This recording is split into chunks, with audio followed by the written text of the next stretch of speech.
We are live for the second ever time for Sports Talk Buffalo.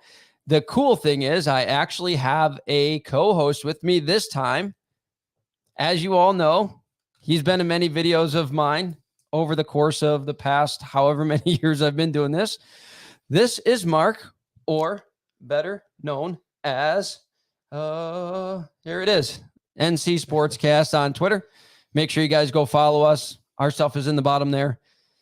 We're going to be talking some Bills. We're going to talk free agency, some of the big free agents that left. We're going to talk some of the free agents that they signed. We're going to talk what we need in the draft, first and foremost. That's probably the biggest thing heading into the draft.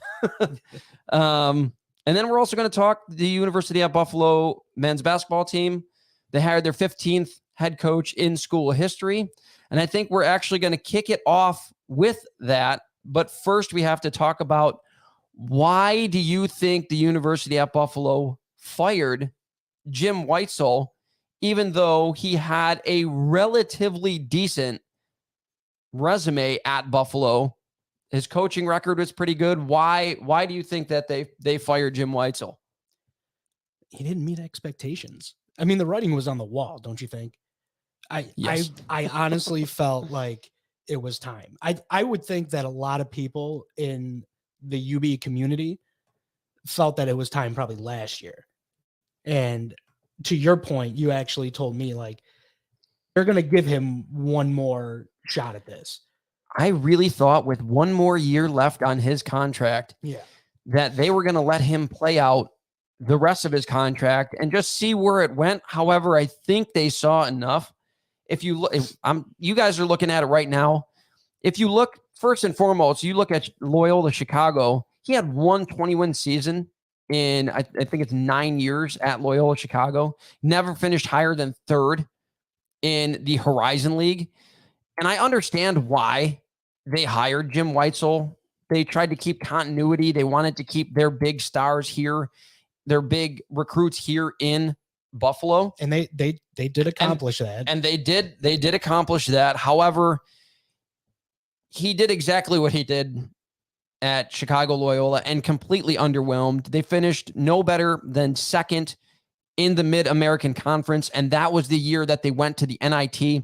I believe that's the year that they went to the MAC championship game and ended up losing the MAC championship game. In my opinion, if he actually goes to the NCAA championship or NCAA tournament and gets the team there and wins that MAC championship, I still think he's here next year, even though he had an absolutely horrible year this year. The team was so inconsistent over his tenure. It was incredible. He had the highest rated recruits in the history of UB and somehow couldn't get it done. I just don't understand it. Well, not even just that. How did they look? They didn't look like a complete team. No, week in and week out. No, they were very much a roller coaster ride throughout the season. There was the highest of highs. This year or every year. That's a good point. This year or every year. Well, this being the year that cost him his job. Yeah. Let's focus on that because, again, like you said, he was able to secure the top recruits that we had at the time, which was the goal. Because I think everyone would have said, all right, no problem. They're easily going to transition, right? Like that's what they thought. Oates might not be the head coach. But one second, real quick. Best comment of the day. Thank you. Oh, I appreciate it. There's really no one else in the room, so I'm pretty sure you're talking about this. But yeah, you figure there'd be an easy transition, right? Yeah. He had been there through Oates' tenure. These are the same players. Uh-huh. It should have looked a lot better than it ended up looking. Like they did end up in the NIT. They played well over his tenure. Yeah. He finished with a record at UB of 70-49, and he had a .588 winning percentage. That's a good record. He had 45-27 in the Mid-American Conference. That's pretty good. Like, that's not bad. That's contending every year, potentially for a MAC championship. However, with the recruits that he had there that were left over from Nate Oates, and the fact that he somehow couldn't bring in other pieces to mesh with them and mold with them. And you could see that as every single year went on, like especially when they lost, Javon Graves, when he left and he left the university, they didn't have another player outside of Segu and Williams, who's in the NBA, by the way. Shout out to Janathan Williams for making it to the league. He's the first player in UB, or second, or I meant the first player for UB to end up in the NBA since like 1970, in the 70s, sure, in a long time. So kudos to him signing a 2-year contract. He played pretty well his first game. Second game, not so much, but that comes with time. But yeah, you have Jim Weitzel, who just vastly underwhelmed, especially, and maybe he got put in an impossible position, realistically, because unless you can continue to do what Nate Oates and Bobby Hurley did, your job was kind of, your job was kind of doomed from the rip, right? How impossible was it though? Like, given the tools and resources he had when he started. Yeah. Because again, we said it, that was a major point, was that, all right, these guys will stay because of familiarity. Yeah. But familiarity in this case didn't breed success. It took a turn, and then it slowly started to decay, it looked like, in front of us. And then when he lost Janathan Williams and Ronaldo Segu, the same, obviously they graduated. They didn't decide to stay for their COVID year. Mm-hmm. He also lost Josh Mbala, who was the best rebounder in the Mid-American Conference. And he lost David Skogman, who was on the verge of breaking out. For whatever reason, Weitzel had no idea how to use him. And I don't understand. All you had to do was look at how Arizona, the year that we beat them, of course, look at how they used their two big men. You had one guy who was a monster inside with DeAndre Ayton, and you had Ristich, who was a big guy who could play inside, but could also pop out and hit out long shots. That's David Skogman. Like, why were you putting him down low and having Josh Mbala outside? I'll never understand it. It blew my mind when it was happening. Those were our first clues, wasn't it? Oh my God. When those two left, those were our first clues of what was to come. Yeah, I think so too. But we also, we're talking, these are the infancy of the transfer portal for college. It was. And there's not always, for all the recruits, there is not always a greener pasture. Josh Mbala went to the SEC and sat on the bench. I think he got 10 minutes a game. Whereas if he stayed at UB, granted, it's a far lower level, but if you stay at UB, you get an opportunity to continue to showcase what you can do other than going to the SEC and sitting on the bench for that's 30 one minutes of the main a game. arguments. I mean, not to get off topic, but that's one of the main arguments with the transfer portal now, is that a lot of these athletes are taking a chance. They're gambling on themselves. And more times than not, because if you look at the numbers. Oh, yeah, it does not work out There's very a well. lot more guys that enter, and almost it's like a black hole for them. It really is. Or if they do take a chance like Mbala, what was better? You sitting on the bench in an SEC program, or actually putting in meaningful minutes and tape, being the star, being a stud in the Mid-American Conference. He get your very literally would have been name a centerpiece. Right. He very literally would have been a centerpiece. Yeah. At very least, it gets your name out there. I mean, maybe it was a blessing because we got Isaac Jack, and to my knowledge, he didn't enter the portal yet. No, there's an 6 Isaac Jack guys in the portal, one of which has committed, and the rest are still out there. Well, with a lot of interest, though. They do have a lot of interest. Yeah. They had some. Curtis Jones was very hit or miss. He was very streaky. He was only a sophomore. However, he demonstrated that he has the ability, if he can gain the consistency to bring it night in and night out and bring that focus the way he did against teams like Bonaventure.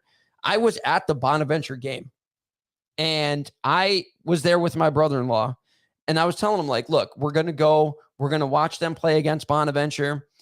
Bonaventure is probably going to beat UB because even though they lost a bunch of guys to UB's in transition, and they usually will just out recruit us. They will be better than us. Yeah. And he made sure that was not a thing. They came into UB, and Curtis Jones put on an absolute clinic. Yeah. He scored, I think, a career high 32 points in that game. He was incredible. Yeah. So much so, it was a great atmosphere, by the way. There was a ton of Bonnie fans there. Oh, the last time we were there, it was we went to awesome. Bono. We went to Bono. Yeah. Yeah. The Bonnies came here for us. Yeah. And they brought a bunch of their fans with them. And it was so cool because we had a bunch of them sitting behind us. And every single time he got the ball, you just hear him go, oh, there it goes again. And he would knock it down. It was incredible. And it was just the despair in their voices was awesome. Sweet music. Oh, it was great. It made me feel, whoa, you hear that voice crack? It made me feel better from going to Bana and watching them lose on that last second. That one stung. Listen, it was a tough ride home. It was, but that one stung. It was a very fun game to be at. Like, I'm talking, there were plenty of Bana fans that were happy to talk to us. And yeah, you know what? They were it was a cool atmosphere. They were very welcoming. If you were a Buffalo fan, it felt hostile though. Like it felt like the way people just look at you and the way with such disdain. Oh man. So many dirty looks. People are jumping in our video. You would think the U, but it was okay. Was the scarlet letter. Like it was, yeah, right. It was okay though. And their student section was great, and they had a great atmosphere in their arena, which was super cool to see. And realistically, this past season, I think when the students were there, UB is starting to develop a little bit of that. They're bringing in their own chants. They're doing their own thing. And when the students are there, it's actually really fun to watch. Like it's cool, a cool atmosphere to be at for a fan that's obviously not a student that wants them to. I was never a student, and neither was he, but we were just fans. I was half a semester as a Buff State Bengal. I was a graduate, Erie County. You were a Wildcat. I was a Wildcat. Woo, yeah. But no, it was really fun atmosphere, and a couple of games that I went to, over 4,000 fans, even though the Bulls were bad. I wouldn't say bad. They were inconsistent. When they were good, they were real good. And when they were bad, they were awful. Yeah. They were awful. Well, so transitioning to our first topic about the new UB basketball coach, I'm hoping, because after watching the introductory press conference, he's got a lot of energy. And I think obviously that comes with him being 37 years old. He's young, man. This is a far cry from the very laid back, quiet, at least quiet to the extent of like, all right, he's really looking the part of the old man. Yeah. Not veteran coach. Not to age ourselves. He's not much older than we are. No, that makes me very sad. But he looks more energetic than we are. No, I feel like I look way younger than that dude. And I am, well, maybe not. He looks pretty young. I won't say, I feel like I look way younger than a lot of people. And man, I'm getting to the point where I'm like, man, that kid is really good, because I am more than a decade older than most. And that makes me sad. That's personal shit. But yeah, but he's bringing a ton of energy. I mean, you could feel it in the press conference. Like he was ready to go. Like it almost was like, yeah, I want to be here. I'm happy to meet everybody, but I'm ready to get to work. So I'm hoping that energy not only transfers onto the court through the team, but that will also transfer to the student section and, having people show up more, because I get it. You have to win games to draw interest, but we also need to show up and support these student athletes if we want this program to continue to succeed. Because part of it too is, having a strong fan base in order to pay the coaches to stay here. Yeah. So, I mean, we want to get the word out. Hey, go out to these games, support these guys. It's a fun, cheap. I was just going to say, it is cheap. It is super family friendly, both the basketball and the football games. Yeah. Like, I don't know if a lot of people don't go to the football games because they think it's going to be like rough and rowdy and wild like the Bills games are. It is nothing like that at all. Yeah. It is super family friendly. It is Unless you're sitting next to us. Unless you're sitting next to us. That's a valid point because I'm very opinionated, which is why I do this. But it's a super fun atmosphere. It's cheap. And the more we support it, the more money that goes into this program, the more they're going to see that there is a lot of interest, and hopefully the more they spend money on these teams. Now they're already spending a little bit of money. They're going to build another, I think it's $5 million or a couple $1 million building for strength and conditioning. That's right outside of the field house. The field house, They need to start building up the basketball program again. I thought that when Nate Oates was here, they should have capitalized on that opportunity and started crushing and just started crushing stuff. And as far as facilities and training, areas and things like that go, the way that they did under Leipold. They got a lot under Leipold. They completely redid the locker rooms and the offices. They got the field house done. Like, they brought themselves up to a point where you have ex-players saying that the facilities at UB, at least as far as football goes, rivals Power 5 programs, which is incredible. And that's how you get big-time recruits to come to UB, is you have to provide those things. Another thing that is different now than it was, 5 years ago, is the NIL deals. UB's got to work on getting some NIL deals here to be able to bring kids here also, whether it's the local businesses, whether it's whoever. Well, they have plenty of sponsors. They have a ton of fucking sponsors. They have a ton of sponsors. I mean, somebody should be able to, pair up a player with anyone at, like, Santora's Pizza Pub and Grill. Right. Just wear a Santora shirt out there. All they got to do is drive down Flint Road and then park their butt in a booth and just do a quick commercial like, hey, I play UB basketball and this pizza's real good. Yeah. Boom. That's it. It is. There's $1,000 a month or whatever they give you. I have no idea. What the running rate is for that. We had another comment here. I just wanted to get to it real quick before I went anywhere. It was from Travis Barra.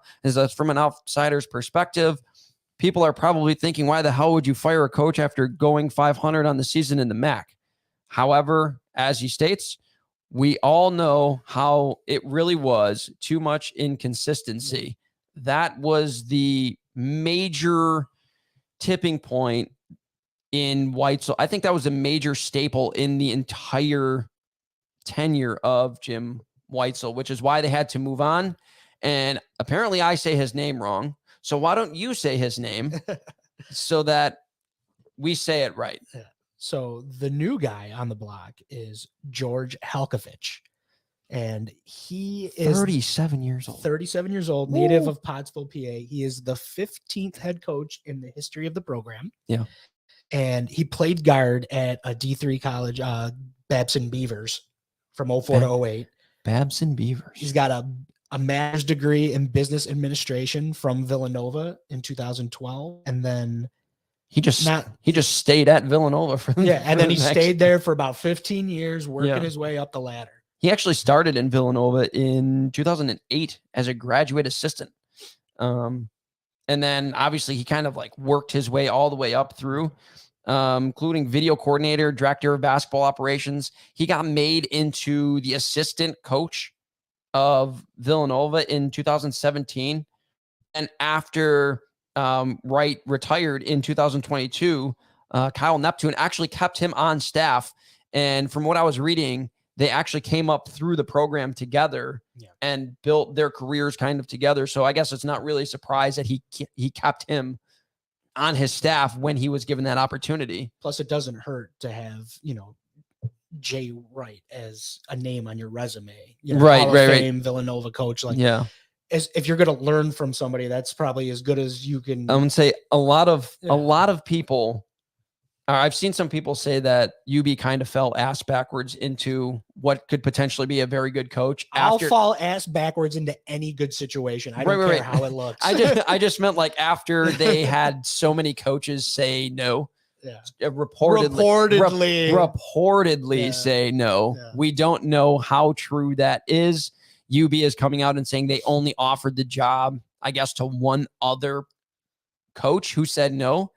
The reports were as many as 4 coaches told them no, which made the comment of, UB being a highly, sought after job kind of laughable. Well, however, if it was only the one coach that they offered and they didn't say who it was speculated that Adam Cohen, the assistant at Xavier, who was a highly sought after assistant coach, a bunch of different people seemed like they wanted Adam Cohen. Jared Calhoun, who was at Youngstown State, have said to decline. And my personal favorite out of all of these guys who was said to decline was Division II stud coach was Ben McCullum, who has won multiple national championships, built an absolutely powerhouse in D2. And the reason why I liked him, he was our Lance Leipold. He was our Lance Leipold. Exactly. He was our Lance Leipold. He showed that he can build a powerhouse at a lower division. And it was proven the same way Leipold did in D3, Whitewater. He came up here and built a winner in Buffalo. And for a season under Coach Mo, it looked a little rough. I admit I was very brutal to Coach Mo. I have since changed my opinion on Mo. I did not like it not because I thought he might he never held the position. Be a bad coach. He not even that never held the position. He never was even a coordinator. Yeah. Like at least with Halkovich, he moved his way up through the ranks. He was an assistant. He was, an associate head coach, and now he's a head coach. So, okay, cool. He's learned every position that there was. He's had control over the different aspects of what it is to run a basketball team. Coach Mo didn't do any of that. He was a positions coach, and then he was going to be a co-defensive coordinator at Michigan. Was it Michigan? Yeah, a co-defensive coordinator at Michigan. Before they hired, he was a co-defensive coordinator for about 3 months, and then UB hired him. So I was super, super skeptical with him being able to take on an entire program, have ever even taken on an entire offense or defense before. Yeah. Like that's a huge task. All right. So again, not to get off topic, but I mean, you can argue the on the field job versus what he's been able to do with the program as far as recruiting. And he's done a fantastic job recruiting, but that was the biggest thing that he had coming in here was that he was a good recruiter. Yeah. Like as far as building the team, like he's done a good job with building it. We've had some of the highest recruits that we've ever had before, but to get back on the basketball, McCullum and Halkovich to me are like the 2 prime examples of the kind of coach that a program like UB should be looking for. So you have the young up and comer. You have a very accomplished D2 coach. Absolutely. Right? And then you have the young up and comer. Yep. Because let's be honest. So UB, for all intents and purposes, it is a stepping stone program. That's what it is right now. Yeah. Hopefully. I mean, let's build that fan base. Let's make us. You have high aspirations, but for me, the money will only go so far that the SUNY program will allow. If they get out of that's my thing though. If they get to the point where they have a consistent fan base where we're showing up and showing out, maybe they move to another conference. Maybe. But for the time being, at least in basketball or football, I don't care if they stay in this conference for every other sport. Yeah. But for the time being, this is where we are. This is who we are. We're a stepping stone place. So from now until however long it takes for that to change, these are the types of head coaches that you would assume that they're going to be going after for essentially the big 2, the basketball program and football. You're going to be looking at guys who are looking to make a name for themselves, who are looking to cut their teeth somewhere. Yeah. And as far as like these 2, like outside of obviously, people wanted Hodgson, people wanted Cohen. They were natives and they had as good a resume as you could. Strong ties and great resumes. Both of them were great recruiters. Right. That's the big thing that I always wanted in a head coach. As long as he's a great recruiter, then. But for me, I really liked the McCullum. And then once I saw Halkovich was a candidate and I looked him up, I was like, oh yeah, he's like, again, McCullum for me, he would have been my 1A out of the 2 because again, he's accomplished. He's been a head coach. He's a proven success. And this seemed like the next logical step was him to go D2, D1, and it's D1 on, like you said, the lower level, like lower level than yeah. Right. And then he could use this as a catapult to whatever the next guy would be. But it's money. But maybe because we go this route, you got the very, like, I don't know how old McCollum was, but obviously I would think that I think he was in his late 40s or early 50s. Yeah, I think Halkovich is a little younger. So you get the young by a decade. Yeah, you get the young head coach, you get the energy that he's going to bring to the program. And then hopefully maybe that, because this is his first job, he'll be around for a little while, as long as there's success. Yeah. And maybe, you can hold on to him and have some sustainability, because again, you don't want to go from coach to coach to coach to coach, because hopefully it goes to the point of he can start bringing in his own assistants that are also very good and young up and comers, so that when he leaves, we can continue. Like, in my opinion, in a lower level, that's the best way to continue. Like, UB tried to do that and it worked once. So obviously they tried it again, but we all knew what Weitzel was. And hopefully that's kind of what the route that UB goes again. It just not with somebody like, we know exactly who he is, what he is. We didn't really know who Bobby Hurley was. He came in and changed the whole dynamic of the program. He sent it on a trajectory in which we had never seen before. And then we're like, oh, so if this is where the program's going to settle, we're going to win some MAC championships. We're going to get bounced in the first round. Okay. It is what it is. That's fun. It's fun to watch. We're going to win 20 games, maybe 23, 24 games. Cool. And then Nate Oates came in, and he took this program to a strata that I don't think any UB fan ever thought possible. Yeah. Ranked 14 in the nation. And first off, we got robbed being a 6 seed. I'm still salty about that. I'm still salty about that, because what it did was put us on a collision course with Texas Tech. And it was just a horrible matchup for UB.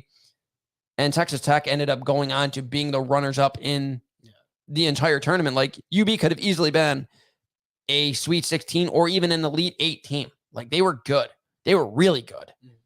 And they were balanced, and they were a deep team. They were the best team that we have ever seen. And it took the program to another strata. And then Weitzel came in, and Weitzel was more along the lines of Witherspoon. Good coach.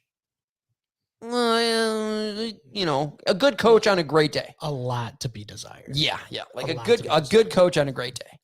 Like on his best day, he was average to above average. But so why don't you tell us a little about what we can expect from Halkovich? What does he bring to the table? Well, during his tenure, he was the team went 389 and 131, which is a .748 winning percentage. They won 7 Big East regular season championships in 2014 through 17, I think, and then 19 through 21. Yep. I don't know what that is. That's like 6 seasons, but or 7 seasons. Bad math. Final 4 appearances, two national championships, and I think the biggest thing here for you is the fact that he recruited and developed 10 players who are currently in the NBA. He has a pedigree to say, look at what I've done. I brought these guys here. I know that I can develop you and get you at very least into pro basketball. There's no question about it. I can get you into pro basketball, and he has the proof. It's right there. He's got 10 guys who are currently in the NBA. Like that, as far as recruiting goes, that's about as good as it gets for recruiting. What kind of game is he going to bring to the court? Like from my understanding, what I've seen like little bit of talk online. So I don't know how much. I'm hearing very guard heavy, which I feel like we already were to begin with. We're very guard heavy. So it seems like almost natural for him. Right. It was almost like I read one comment when I did it from a Villanova fan. They said he'll run kind of the same system as they did in Villanova, kind of almost like a 4-round one. Mm-hmm. So like you have 4 guys who are basically guards around a big. Yeah. Okay. So it's going to almost like what UB did under Nate Oates. Okay. You're going to have. That was pretty successful. It was, yeah, 32-4. Yeah. It's kind of like that. My understanding. That's kind of what I wanted Weitzel to do. However, he ran whatever the fuck he ran. Yeah. But that, and there's a lot of, in terms of defense, there's going to be a lot of man-to-man. I don't know if they're going to play as fast as we are used to, or we have been accustomed to over the last, what's it been for? Oh, well, he did 5 years, didn't he? Weitzel did 5? Yeah. 5, 9, 10, 11 years. Mhm. I think over the course of 11 years, from the start of Bobby Hurley to the end of Jim Weitzel, they're one of the fastest teams in the entire country. So I don't know if we're going to get that. But when you put 4 guards out there, everybody can handle the ball. Everyone can move up and down the court. There's not, you're not, it doesn't sound like you're going to do a whole lot of half court setup plays. And that's another thing that I heard, is that there's not a whole lot of set plays that they do.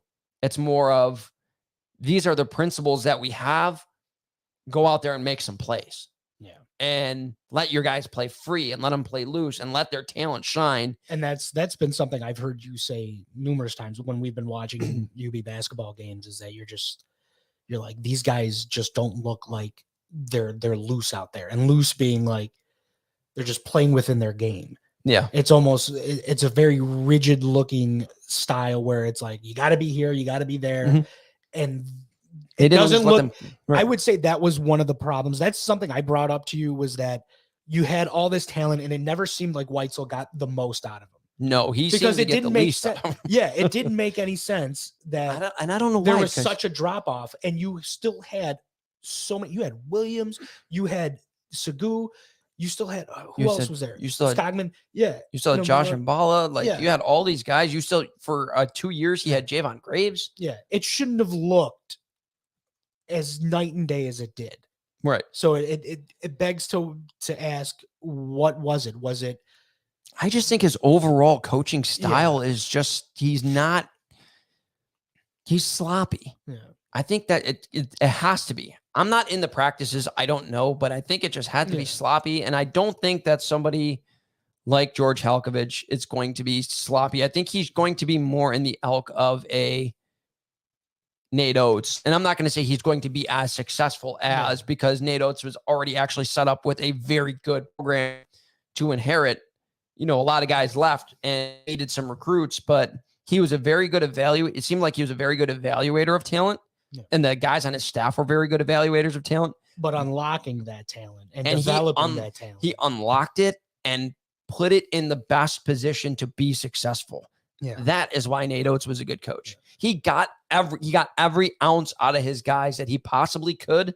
And that is why he's a great coach. And that's why his team was like hovering around number 1 all season long in the country at Alabama. I wonder too. So I know we keep bringing up the age, but it's not the number. It's, I think, the youth. It's the youth and being able to connect with your players on a different level. And that's, I think, is the X factor. I think that might have also been the difference. So, not super young, like not 37. He was when he started, I did the math. Yeah. He was 41 when he got the job. Yeah. At UB. That was his first year at 41. But you could tell that there was a renewed energy. There was like they seemed like a very tight-knit team. It was a very full, very energetic and team. That's what I'm hoping that Halkovich brings to this, is that you're gonna see a change in the culture. And I know that's something that's talked about a lot. The shift in culture. People say that, but after I watched it happen in Buffalo twice with the Bills, and then Sabres, I am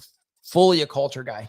Fully on board with it. And I think it would make a difference. Like I said, with Coach Mo, he's a younger coach, but he's also a very energetic coach. Very energetic. Like when I think he's only like 38 or 39 right now. Practices, like even the media. So shout out to the UB, media team, because they did a great job. I remember watching. They have picked up their game a lot. Yeah. They are tremendous. You think about all the clips you saw of like them in the locker room, the way they address the team.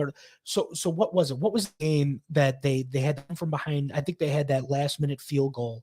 I don't remember the team. But you remember the scene in the locker room? That's in tears and everyone railing around him. That to me was the tipping point of I was to get on board with Mo. Yeah.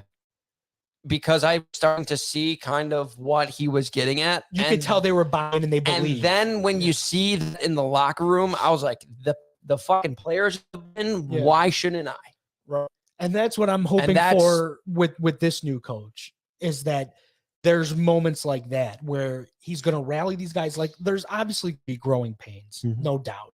The first year, maybe two are going to be, it's not like it was before. If he's a great recruiter, it might be a season, but it might turn around fast. Yeah. Because you're going to have, he might be able to potentially bring in guys that, again, like Nate Oates did, that would never sniff UB. And not even just like fresh class recruits. I'm talking the transfer portal will make a big deal. 100%. Yeah. If he's as good a recruiter, re-recruit some of these guys. That's still a possibility. Re-recruit some of them. He said it during that they've been in contact with these in the portal right now. He's not going to discuss what any of the conversations have been. However, he is talking to them, which it's good. If you could bring at least a couple of those guys back into the fold, that could be a big thing. And a lot of those guys are guards, by the way. So yeah, a lot of guard heavy, and there you go. But Travis commented again, at times Weitzel's offense looked way too predictable. That is an understatement. Our team find a way to adjust, and they just throw up a terrible shot if a setup play didn't work. That is the threes weren't there either. About spot on. Didn't have anybody that could shoot the three. Yeah, that's what I mean. Curtis Jones was a big loss. Curtis Jones emerged as somebody that could shoot a three, and he was when he was on, he was very on. Like, he knocked a ton, but they didn't have a consistent guy that could drill it from. Didn't have a guy. Here's the thing: they didn't really consistent anything. They didn't have a guy who consistently knocked down the three. They didn't have a guy who could read consistently. They didn't like a consistent inside presence. Yeah. They didn't have a guy who could consistently dribble drive that would open up lanes for backdoor passes and cuts and that extra pass to get open. Like, they didn't have any of those at all. Like, when Zay Jones was good, he was good. But when he was bad, he was very bad. Arlen Foster, he's a good piece from Division II. He was a good piece.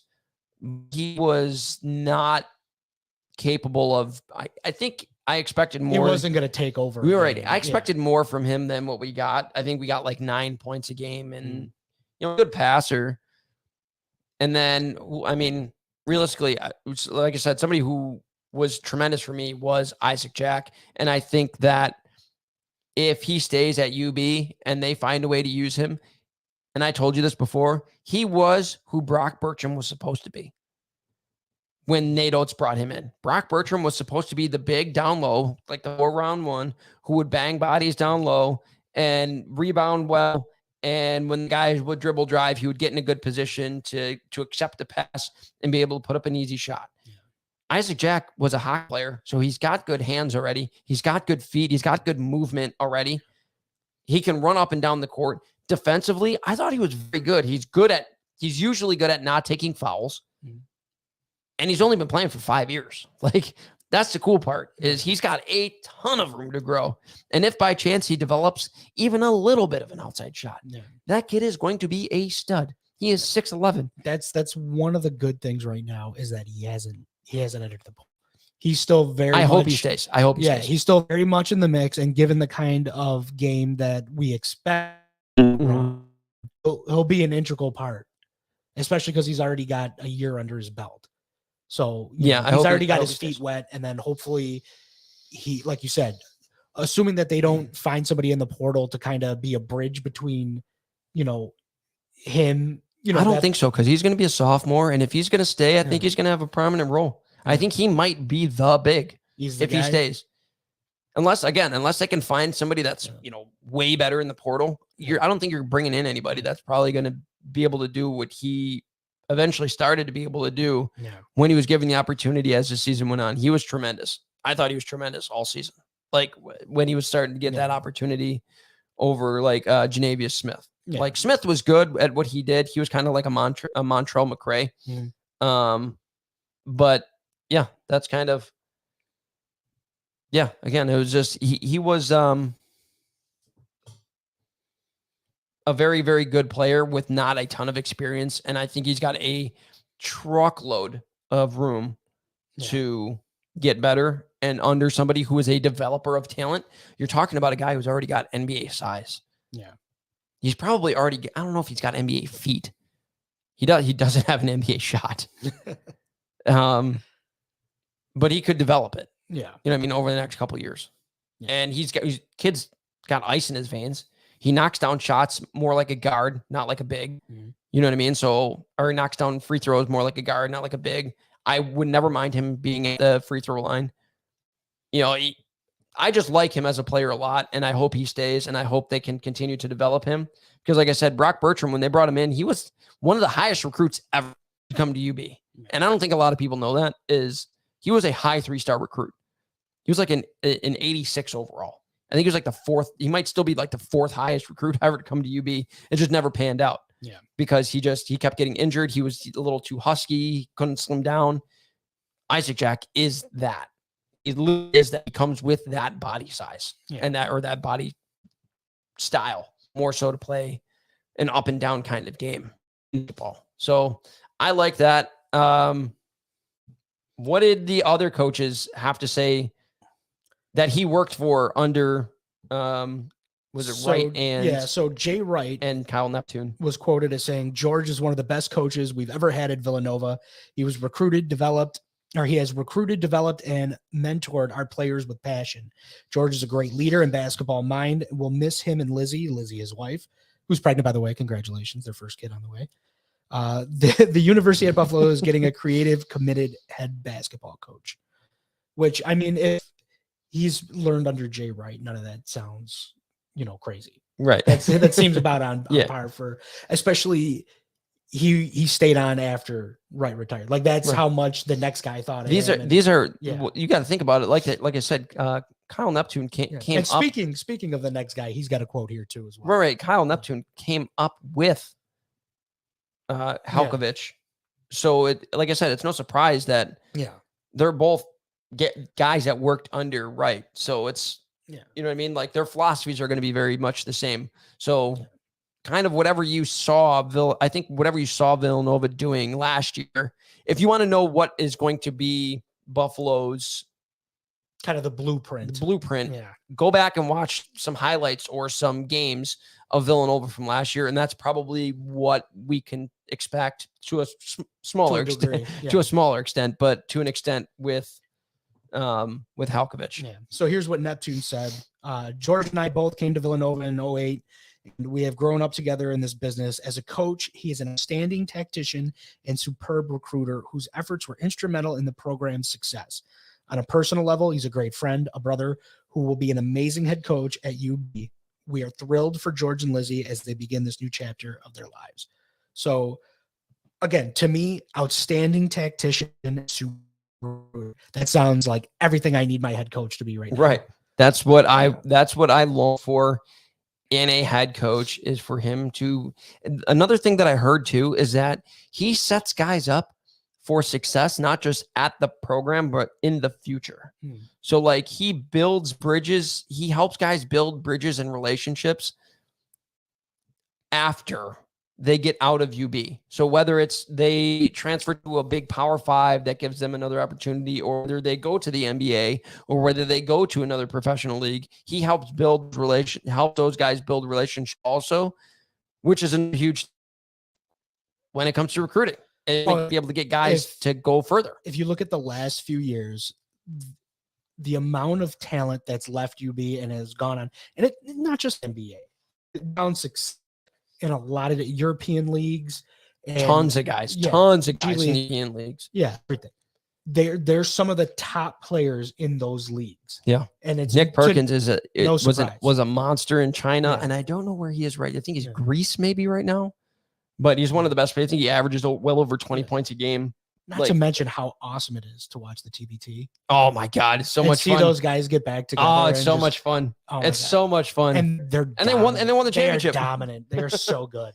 They won the championship last year. That was fun. It was a small taste of what we should have gotten in the NCAA tournament with all those guys. Yeah. And what made me so happy about it was like, yes, Yeah. this is what I wanted. Like, I didn't want to get matched up with just an absolute buzzsaw of a team. Yeah. Like, I'm so happy that they won that. I'm happy that Massenberg was able to have his kid and then still come because he wasn't supposed to be there. Yeah. They said he wasn't supposed to be there, and that would have been a huge piece missing. Oh yeah.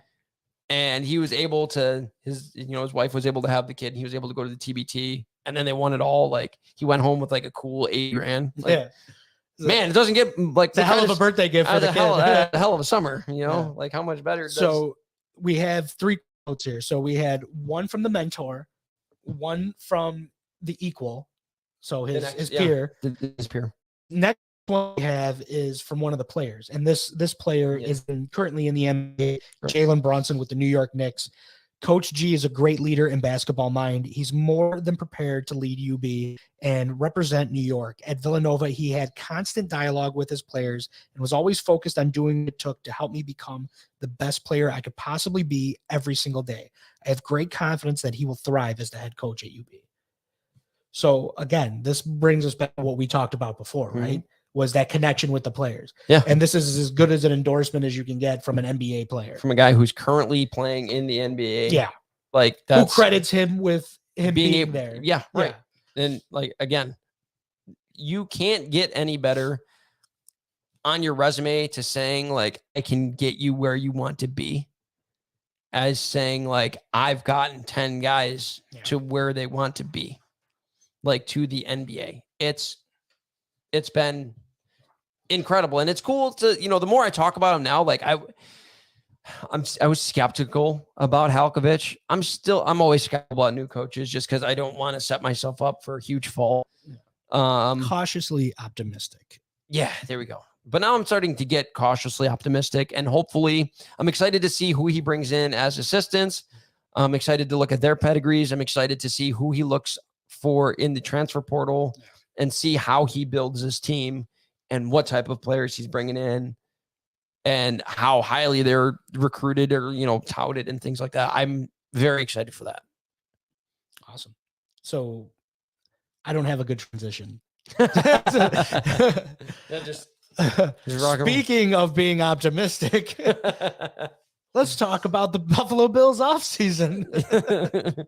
Yeah, that's about as good a transition as you're going to get from us, guys. This is the cool thing is I actually really like this. This is something that, not to get off topic too far, I'll actually change it here so we don't get too far off topic. Not to get too far, this is what I have wanted since we were kids. Should be. Yeah, just us sitting around talking shit about sports. Yeah. What a fantastic time to be alive. This is a conversation we would normally have if the microphone and the camera wasn't here. Right, just us. It's great. This would be no different. Usually it was in your driveway. Yeah, when we were on like our fifth goodbye. Yeah, it's like, all right, I'm gonna go now. Yeah. Okay. And then we would do exactly what we did 8 times in this show already, and just keep talking. Like we spent 48 minutes talking about UB head coach. Yeah, that's wild. Yeah. Well, not just the program in and of itself. Yeah, we talked about everything. It was great. Yeah. Well, yeah, we're going on to the Buffalo Bills now because they are currently and have been for pretty much ever the belle of the ball, so to speak, in terms of Buffalo sports. They are Buffalo sports. Yeah. Like, and the fact that they're good again and have been able to sustain being good, and they have found a franchise quarterback after fucking 2 decades of going through guys like Kyle Orton. Like, it's a fantastic. How are you gonna pick on Uncle Rico like that? The guy was okay, but he moved like he had cement in his feet. It was wild. I've never seen somebody look slower on the football field ever in my life. Yeah, it was wild. But it is super fun to watch the Bills. And every offseason, it was always dominated by going into the draft going, what quarterback are we going to speak? Who are we going to go get? Which round are we going to get him in? Are we going to trade up? And we were always near the top 10. So it was like, do you know what's funny? What guy are we going to go get? So for me, I never stopped looking at quarterbacks. And so I didn't, but I've toned down quite a bit. Not the extent of where we're still looking for that guy, Yeah. But I'm still looking for the guy behind the guy, because right now, so again, this brings us to free agency. One of the guys so the in and out goes Case Keenum, in comes Kyle Allen. Two guys that are backup quarterbacks. Nothing. Backup. But you have Kyle Allen and Matt Barkley backing up Josh Allen. Now, for me, neither of these guys has the same anywhere near the same skill set. Right. I'm not looking for, obviously your backup quarterback. It's got to be cheap. It's got to be for me, preferably I want a veteran, obviously. I want my starter, I want my backup vet, and I want my number 3 to be my developmental guy. Yeah. So for me right now, the vet is Matt Barkley, but he's your number 3, it looks like. Yeah. I don't know. So like you got Kyle Allen. I mean, I hope we never have to see him on the field, but let's be honest. If he goes you're on the gonna field, be nervous if that guy has to touch the football. I wouldn't be that nervous. I'm nervous. I'm going to be nervous if they don't upgrade. We're going to talk about that. If they don't upgrade the offensive line, if they don't upgrade the offensive line in any way, shape, or form, and Kyle Allen needs to step on the field, I'll be very worried. Then I'll be very, very worried because, again, if either of them, because they don't have the skill set that nobody does. The guy's a unicorn. Yeah. He's an alien. He really is. He's not from this world. He can't be. He's just so uber talented that you have nobody in front of him, and he'll make 5 guys miss and throw a dart downfield. It's wild. Assuming that Ken Dorsey knows enough not to try to do the same things with these guys that he would do with Allen, there you would see a tonal shift in the offense if either one of these guys had to go under center for any amount of time. You're not going to see the same gunslinging that you see from Allen. Right.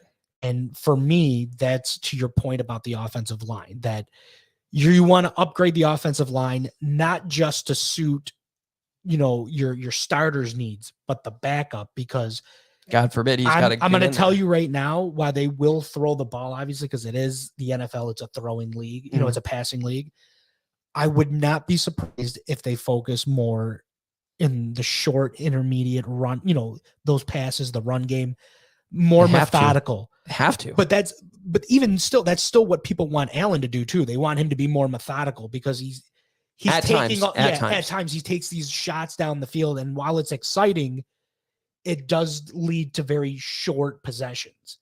Yeah. So when he's not connecting the long, even when he is connecting long bombs, because he did the 98-yard touchdown last year. But so when we get to the draft part of it, because they did address the offensive line in free agency as well. We'll get to that. Not well, but that's probably another way to look at your reasoning behind focusing your efforts there is because not just to protect your franchise, but what's going to happen if something should happen to your franchise. And you want to make sure that the guy behind him has a clean pocket, that the running backs have clear lanes, because your offense is going to take a shift, in my opinion.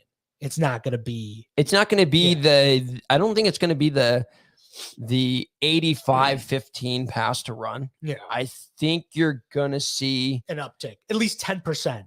I think you're going to see something of about 70-30 or maybe even 65-35 in terms of run pass. I really do. Yeah. You have 3 guys now that I really like in your backfield: Cook, Naeem Hines, and Damon Harris. Yeah. All these guys are incredibly capable. You know what I mean? Obviously, James Hines wasn't used in the way. No. He needed to be used in a far different way. However, again, all these guys have been guys that have been relied on other teams and have showed that they can be relied on other teams in order to produce. Harris has a career yards per carry of 4.7. Yeah. Like, he's no slouch. If for whatever reason James Cook is not getting the job done, you have another guy here. Well, they're hoping that Harris is the upgrade to Moss. So we got rid of Moss because he wasn't doing what we're hoping Harris is going to do for us. Like he did against us every time we saw him. Yeah. He was very, very good against Buffalo pretty much every time we saw him. He gashed the Bills defense. All right. So we'll get into free agency real quick. Who did the Bills lose from their last year's team, and of those guys, who was the most important? Well, for me, Tremaine Edmonds, obviously. Well, I mean, yeah, that's the biggest loss there, him signing with Chicago. But a lot of people expected that, right? Like we were kind of in the place where I was hoping the money might not be right. I was hoping that they could figure out a way to get it done. But again, he signed a 4-year, $72 million contract. You weren't coming anywhere. I don't think the Bills had anything near that to give him. Yeah. Even if they wanted him, if they thought he was worth it, I don't think they don't have the money there. If they gave that money to Von Miller. If they do, they very much hamstring themselves going forward. Oh, absolutely. Yeah. They would be, they have a very difficult time even signing their guys from the draft. Yeah. I think like it would be wild, but they obviously didn't sign them. Chicago signed them.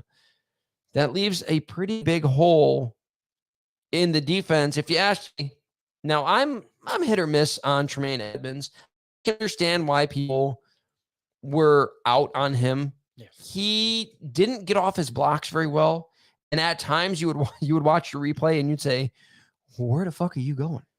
You'd go like you'd watch the hole open up on the left, and he would just get completely washed out in the line, and what I mean? Like he didn't read the play well. I feel like what you're saying is what I feel a lot of people thought about him was that he didn't play to his size.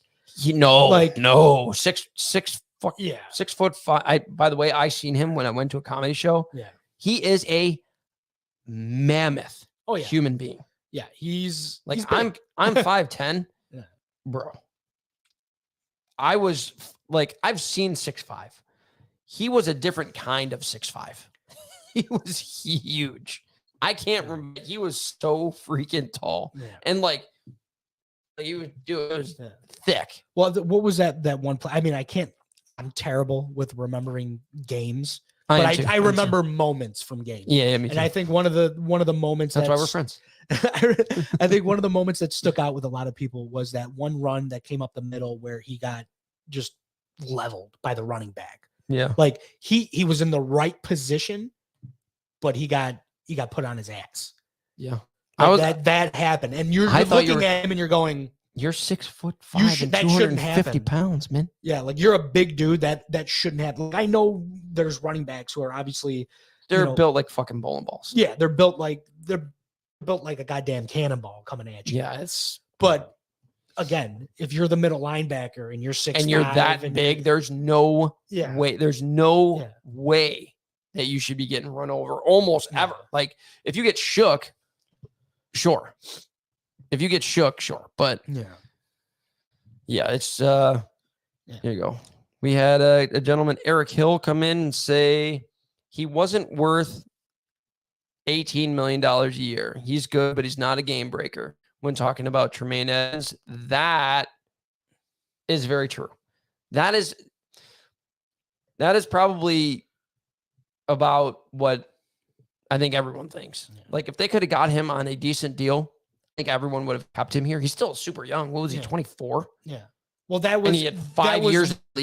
Was the, I don't want to say excuses, but I mean, because it was legitimate reason to say early it was a legitimate reason. Pump the brakes on him because he was one of the youngest players to come out in the draft. Right. And he was one of those, he's young with high upside. Mm-hmm. He's not that guy, but I remember the last time we took a linebacker with that tag, and it was Aaron Maben. Young with high upside. Ugh. So far and away from Aaron Maben, but it was young, high upside. Yeah. You know, all the physical tools, but he's young, right? He'll grow into the body, he'll develop more once he gets into where he's now.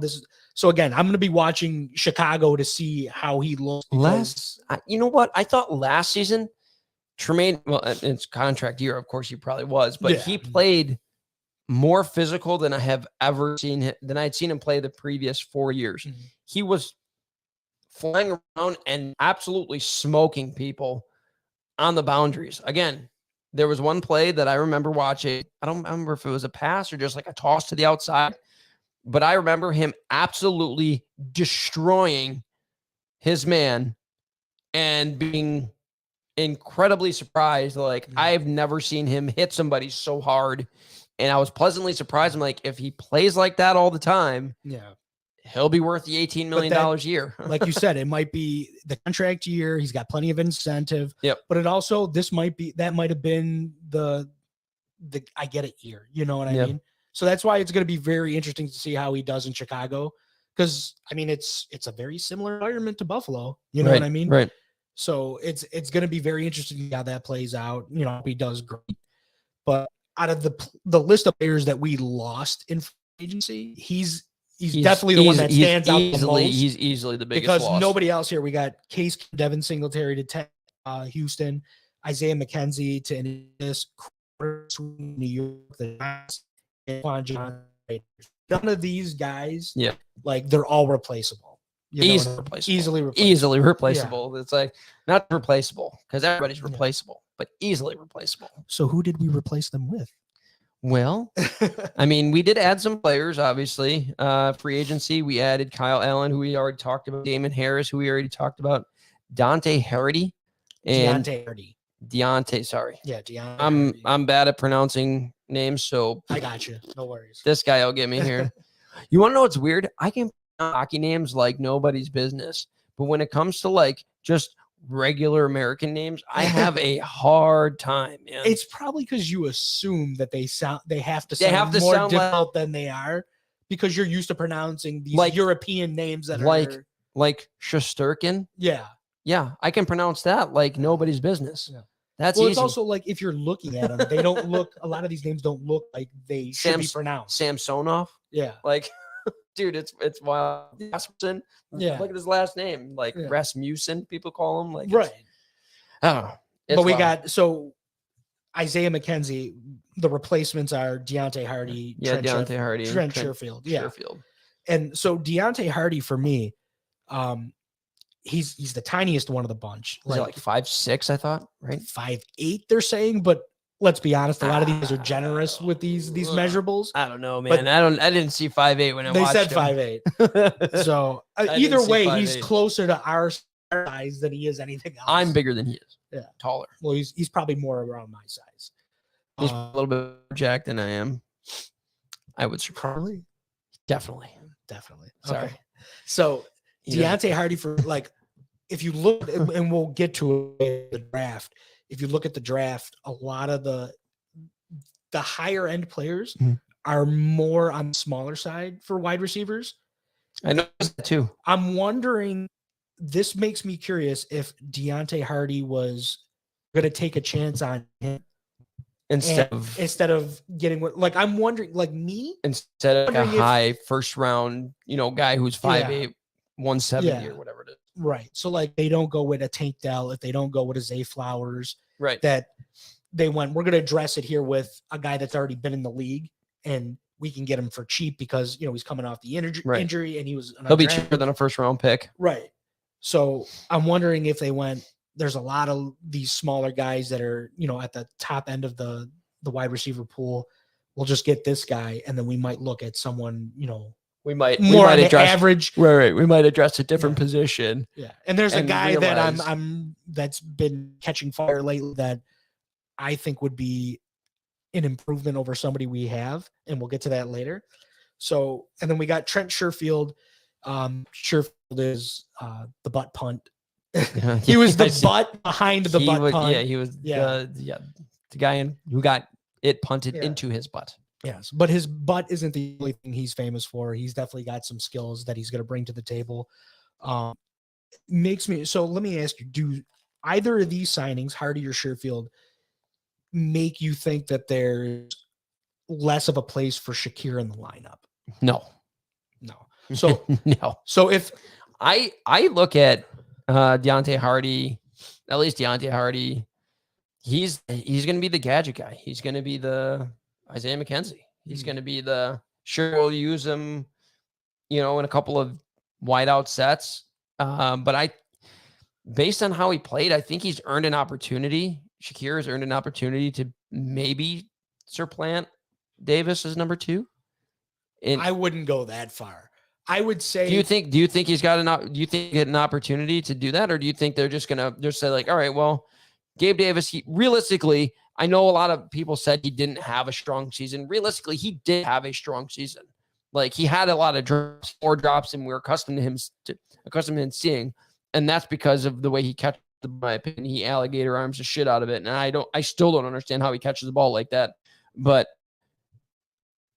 in yards, there weren't many number 2 wide receivers who had more yards than he did. Yeah. Like he had a solid season overall. So if they were stepping on the field today with the roster that they have, for me, it would be Diggs, Davis, Hardy, Shakir. Those would be your 4, right? So Hardy over Shakir. I'm putting in the slot. I'm putting him over Shakir because again, he's been in the NFL, right? Like there's tape on him, just he looked good. Yeah. Like he looked good. Like there's the speed, the size is obviously an issue, but the speed and the ability to get open, which again, Allen is the kind of quarterback that you have to find separation with, right? Mm-hmm. So he's going to look for a guy that's just going to be gone. Yeah. Yeah. And I'm hoping too that with him in the lineup that he's going to dump it off more and let the guy make quick a play. Separation. Yeah. Like, and then he could do. And this is the thing that I think a lot of people didn't think of last year when they talk about like how the Bills offense was sputtering and how Gabe Davis don't look good and blah, blah, blah. It's because they didn't get as much production out of the slot as they did in the last few years. Like when they had Beasley, obviously Beasley came back and he was just a non-factor. I'm glad you brought him up today. I saw a tweet from him answering a question about Davis. Mm-hmm. He stated that it was because he was given so many low percentage catches. Who? Davis. Oh, okay. He was basically, in so many words, at least the way I perceived it, was he was putting the onus on the play calling, saying they didn't put him in a position to have a higher percent of catches. They gave him a limited route tree that gave him a lower, and that's why you saw what you saw on the field. Yeah. So they gave him lower percentage catches, meaning like more 50-50 catches and more boundary catches. Right, because you're looking at his size and you're thinking at 6'2" plus. Yeah. Given his length, right, the arm length and everything, you would assume that that's the role he should fit into. But I think what you were saying was his struggle to catch the way he catches the ball. So that might be where the problem. Instead of high pointing it, putting your arms out, getting a hand on it, there's alligator. Yeah. I can't even do how he catches it because it's so. He's in the NFL and a multimillionaire and a guy who's been extraordinarily successful. Again, I don't know how he does it. I can catch the ball real well. I'm fast. I'm not tall. I'm incredibly white. Your hands are incredibly small. My hands are the baby. I have baby. I don't know if you can see this on here. I always call them the little Burger King hands. If you guys remember that commercial, the little tiny burger. That's what I have. I have little tiny hands, and maybe that's why I catch the ball the way I do. I don't know, but I just the way he catches the ball sometimes it's so unnatural. Like the movement is unnatural. That's why I still don't understand how he catches the ball the way he does. And Eric Hill has commented and said, Gabe Davis had good stats, but he had so many critical drops that it cost the Bills the potential to win games or it put them in a hole that others had to dig them out of. Do you know what I think part of that comes from too? Yeah. Is from that playoff game where you saw a number of critical catches. Right. In critical moments. And I think part of that made people go, this is who he is. He's going to be the critical catch guy. Like he's going to make the plays need him play. Always. And that couldn't be the case. Couldn't. I don't think that game gave everybody unrealistic expectations, I think. Yeah. And it's a fantastic moment and a memory. that'll it live should've on. fucking won. And Yeah. I'm so It's so awesome, salty about that too. but it did give people a false perspective on right. who he was as a player. Like, let's not forget, what was he? Was he a 5th round guy, a 3rd round guy? I can't remember. I think Gabe Davis was a 3rd or 4th round. Double check me just to make sure. I'll I know I'll tell you in 2 seconds. Like mid-round.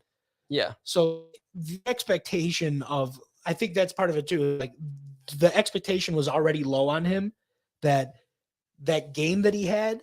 And there were catches throughout the year too. There were some crazy sideline catches that he made, but I think with him, 4th round. I think with him, less is more, right? Like, you need a compliment to Diggs, but I think there needs to be a focus on Diggs, the slot, and then there's Davis. Here's the thing. I think you can still focus. What is he, when he sees Josh Allen improvising and breaking pocket, he extends the play well for Josh Allen and gives a big target downfield to be able to hit. We've seen in multiple seasons, not, the toe taps near the sidelines and everything like that. He gives Allen that big target that you can throw to downfield when things kind of break down. But again, I think he just criticized more so because, like, kind of to your point, he was more prevalent in the offense. Yeah. He was given the opportunities that you would usually see the Cole Beasley get in the slot. You know what I mean? Like, that's the one thing that the Bills were missing. That's why Josh Allen was scrambling for his life so often last year, is that Isaiah McKenzie just couldn't fill the role that was voided by Cole Beasley when he left, is that quick separation right off the line. Yeah. Like, right off the line.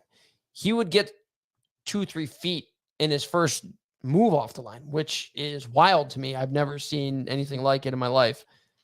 It was awesome. But then Josh Allen could get the ball out of his hands quick. Right. Third and Cole. And that's what I'm telling you, is that I don't think Davis's role is number 2. I think he's the 3.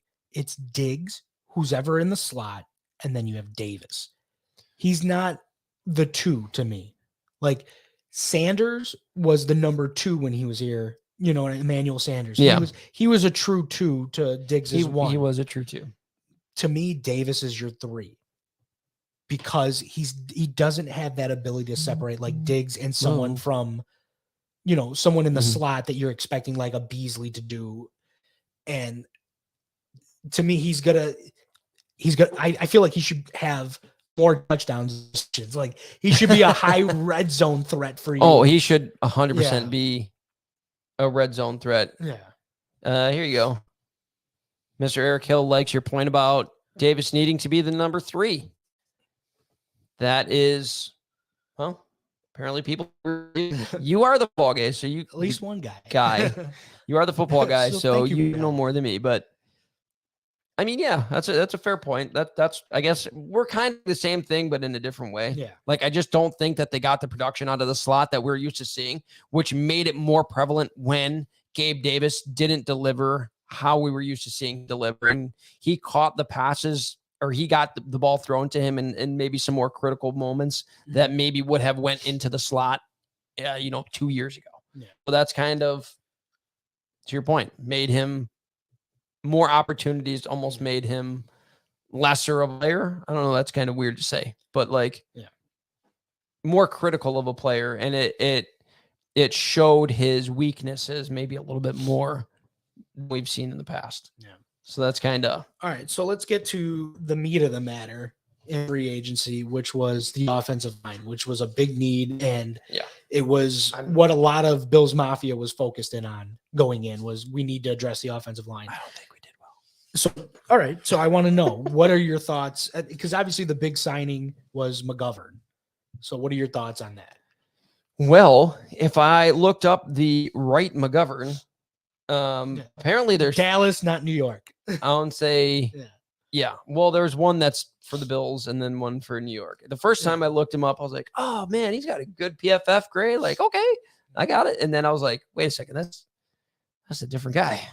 I'm not gonna lie. When I went to I go add him literally on did Twitter, I added the wrong McGovern. Did you? On Twitter? Yeah. Dude, I looked him up and I was like, oh yeah. Hold on. He had a 69.6 FF grade. Oh, that's pretty good. Like, all right, a little bit of an upgrade at the guard position. And then I was looking, I was like, wait a second, there's two McGoverns. One of them's for the Jets and one's for the Bills. It's got to be the Bills guy, right? Like, I thought maybe it was like past or, whatever. Maybe that was a different. Then I looked at the dates of birth. I was like, this is wild. I would never assume that there would be two McGoverns. Connor McGovern. Like Connor McGovern. McGovern. Yeah, first, last name. Exactly. That was wild. But anyway, our Connor McGovern had a PFF grade of a 52.2. Not a ringing endorsement. Not a very good grade of your guard. That's basically the grades of the guards that you already had. So, I mean, for depth, maybe, sure. You kind of know what you're going to get. As of today, I don't know if something's going to change, but as of today, he's your starter at left guard. He's taking over Saffold's role. So your left side right now is Dawkins, McGovern, and you got Morris in the middle. I think the biggest question right now is the right side of the line. So they made some moves here, retaining guys. Spencer Brown really underwhelmed last year. But he was injured. It was his second year. Like there's reasons to kind of pump the brakes on him. But, I feel like it's a solid signing to shore up. Like for me, it's got to be an upgrade over Saffold. Yeah. Like, and honestly, it was fun to watch some of the clips on him. Yeah. Because like red zone, they're moving him to fullback position. They had him like out wide where like the tight end would be. So he's athletic. And I'm hoping that they sprinkle some of that in here because I would love to see my left guard, in the red zone, but he's going in the fullback. Passes. He's going William Perry style, blocking for Damian Harris in the red zone. I would love that. Athleticism is fine. I won't say fine. It's necessary because when you pull your guards and you want to get out on the edge and things like that. Plus, if you're a passing offense, of course, that's your pass blocking. Yeah, you're pass blocking more. But like the point we made earlier is we don't think that they're going to be as pass heavy. I think they're going to dial that back a substantial amount because we saw what it does. A pass heavy offense leads to when you're not playing well, leads to a lot of 3-and-outs and a lot of very fast possessions and leaves your defense on the field a lot. And that was part of the problem last year is when the Bills when the offense wasn't clicking and they weren't getting, those those medium and long passes downfield, they were going 3-and-out quite a bit, which meant their defense was on the field for tons of time that they didn't need to be on the field.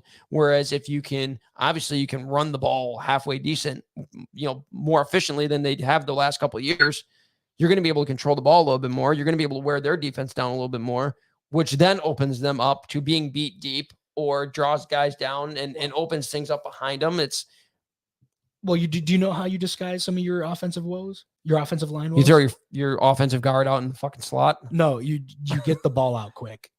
You set up Cooks. If you got to split them out wide, if you pass it to them out of the backfield, you get the slot guys involved. You get the ball out quickly. Quick separation, get the ball out, boom. You get 3-4 yards on and then you move it. You keep moving. The screen passes, though, their screen was awful. Their screen game was awful. It was like horrible. It was next to non-existent too. But it was so bad. But it was also the athleticism on the offensive line wasn't really like Bates was injured. He was probably one of our more athletic guys, and he wasn't in the lineup. Bakker was out too. So like Saddle, he's not running out there on screens and pulling for. Yeah, no, he wasn't. So that was incredibly unathletic, man. So that's why I'm looking at it going, you have Cooks, who was as dangerous in the run game as he was in the pass, probably even more so at Georgia. Yeah, he was. He was kind of like a slot receiver in a way. Yeah, no, he was. That's a missing element. I don't need them to run Cooks down people's throats.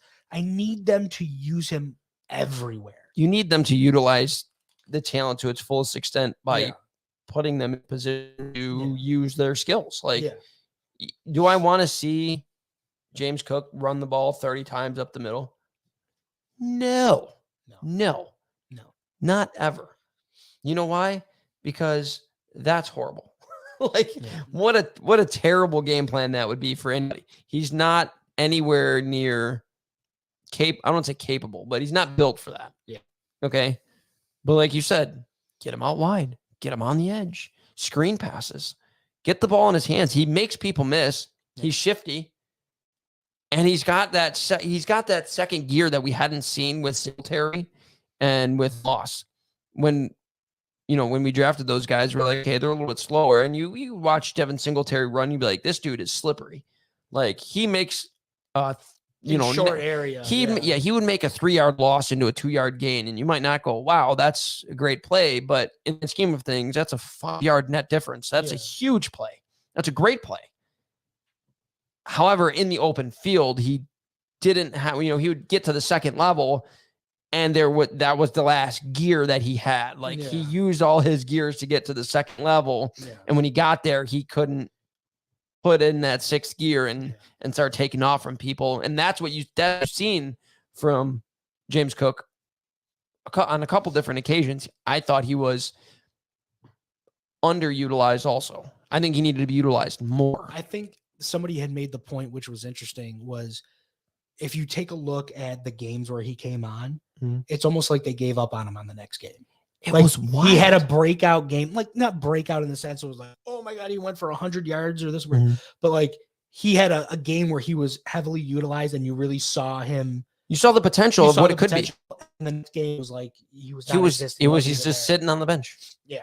It's wild. So that's like I don't know if it was thing like with this particular team we're playing this week. Yeah. We can't use him that much, but it's almost like if he's running hot, why wouldn't you continue to put him in? And that's on coaching. That's on that maybe whatever. And again, Dorsey's first year, maybe whatever game plan that they were going into the week, didn't call for more. Maybe what they saw in the defense didn't jive for what they thought that James Cook could do in that game. There's a lot of variables in why they underutilized him, in my opinion. Obviously, they gave a lot of carries still to Devin Singletary, but like I said, I really like the 3 running backs they have now.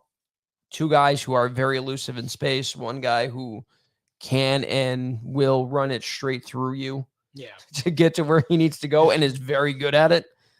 I think their running back room is pretty set. Yeah. They can add another one. I feel like they will, but I'm not 100% certain. Like early on, I would add running backs to my mock draft. Yeah. But right now, I feel like probably looking at an undrafted guy coming in. Yeah. Like you have see if he can earn a spot, steal one from one. You have Cook, Harris, Hines, and then I could see an undrafted guy. I don't unless there's some guy that they're enamored with, like once you get into the 6th, 7th rounds, like they don't have a 7th round, but let's say they trade back, they secure one. Right. That's kind of when you go, oh, like this is a guy we would prioritize as an undrafted guy. So we're just going to take him. So we have him.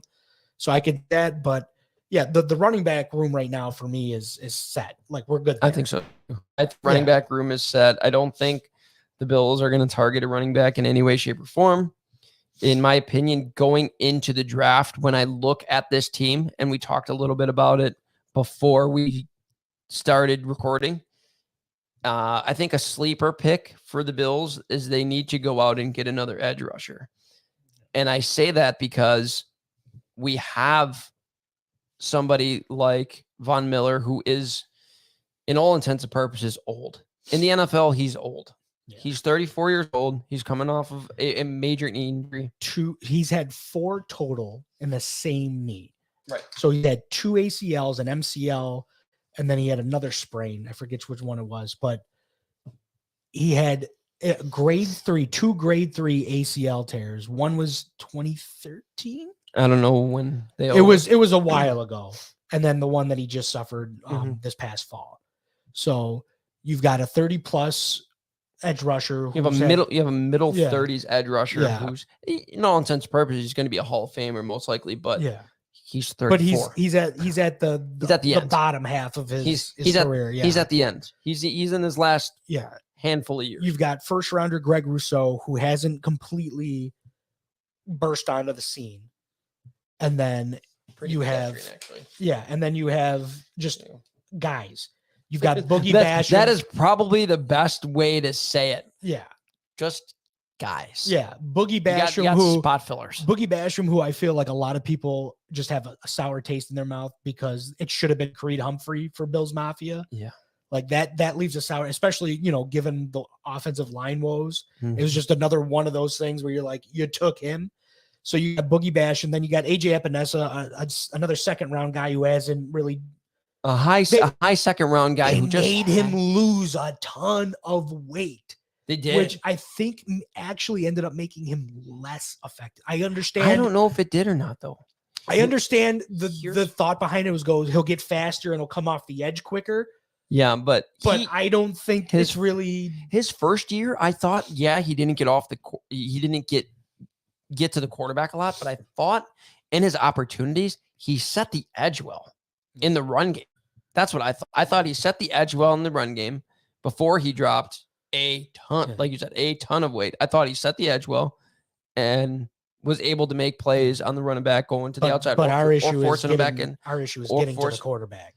And that's where our issue is more than my opinion, our issue is getting more than getting quarterback. We would get gashed fairly often by other teams we would get gashed by other teams' run games. However, teams didn't run against the Bills as much because the Bills would get out to leads.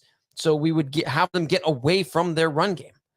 Like if we can get out to a lead and get them away from their run game, great. The Bills are golden. But there's no one here depth-wise that's going to get after the quarterback.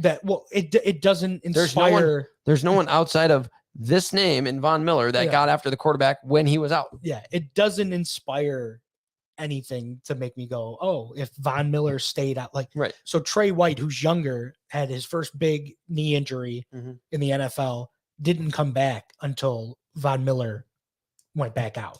Right. Like we traded off on ACL tears. So at mid 30, he's on his fourth knee injury, second grade 3 ACL. Are we confident he's going to be back? Are we confident that he's going to not only be back, but be able to be the edge rusher? I wouldn't say even 75% of edge rusher that we need him to be. Yeah. And we can't even sign somebody in free agency. We can't. They gambled on Von Miller. Yeah. That gamble may have not paid off. Yeah. Here, another thing too, we're talking about the woes of some of these positions. Some of that, like Brandon Beane and Sean McDermott get a lot of credit, and all of it is deserved. They get a lot of credit for turning this ship around and making them not only a playoff team, but talk about as potential Super Bowl contenders. Tremendous job. They have missed on a lot of round 1 through round 3 draft picks. They missed on a lot of them. Like Basham was a round 2.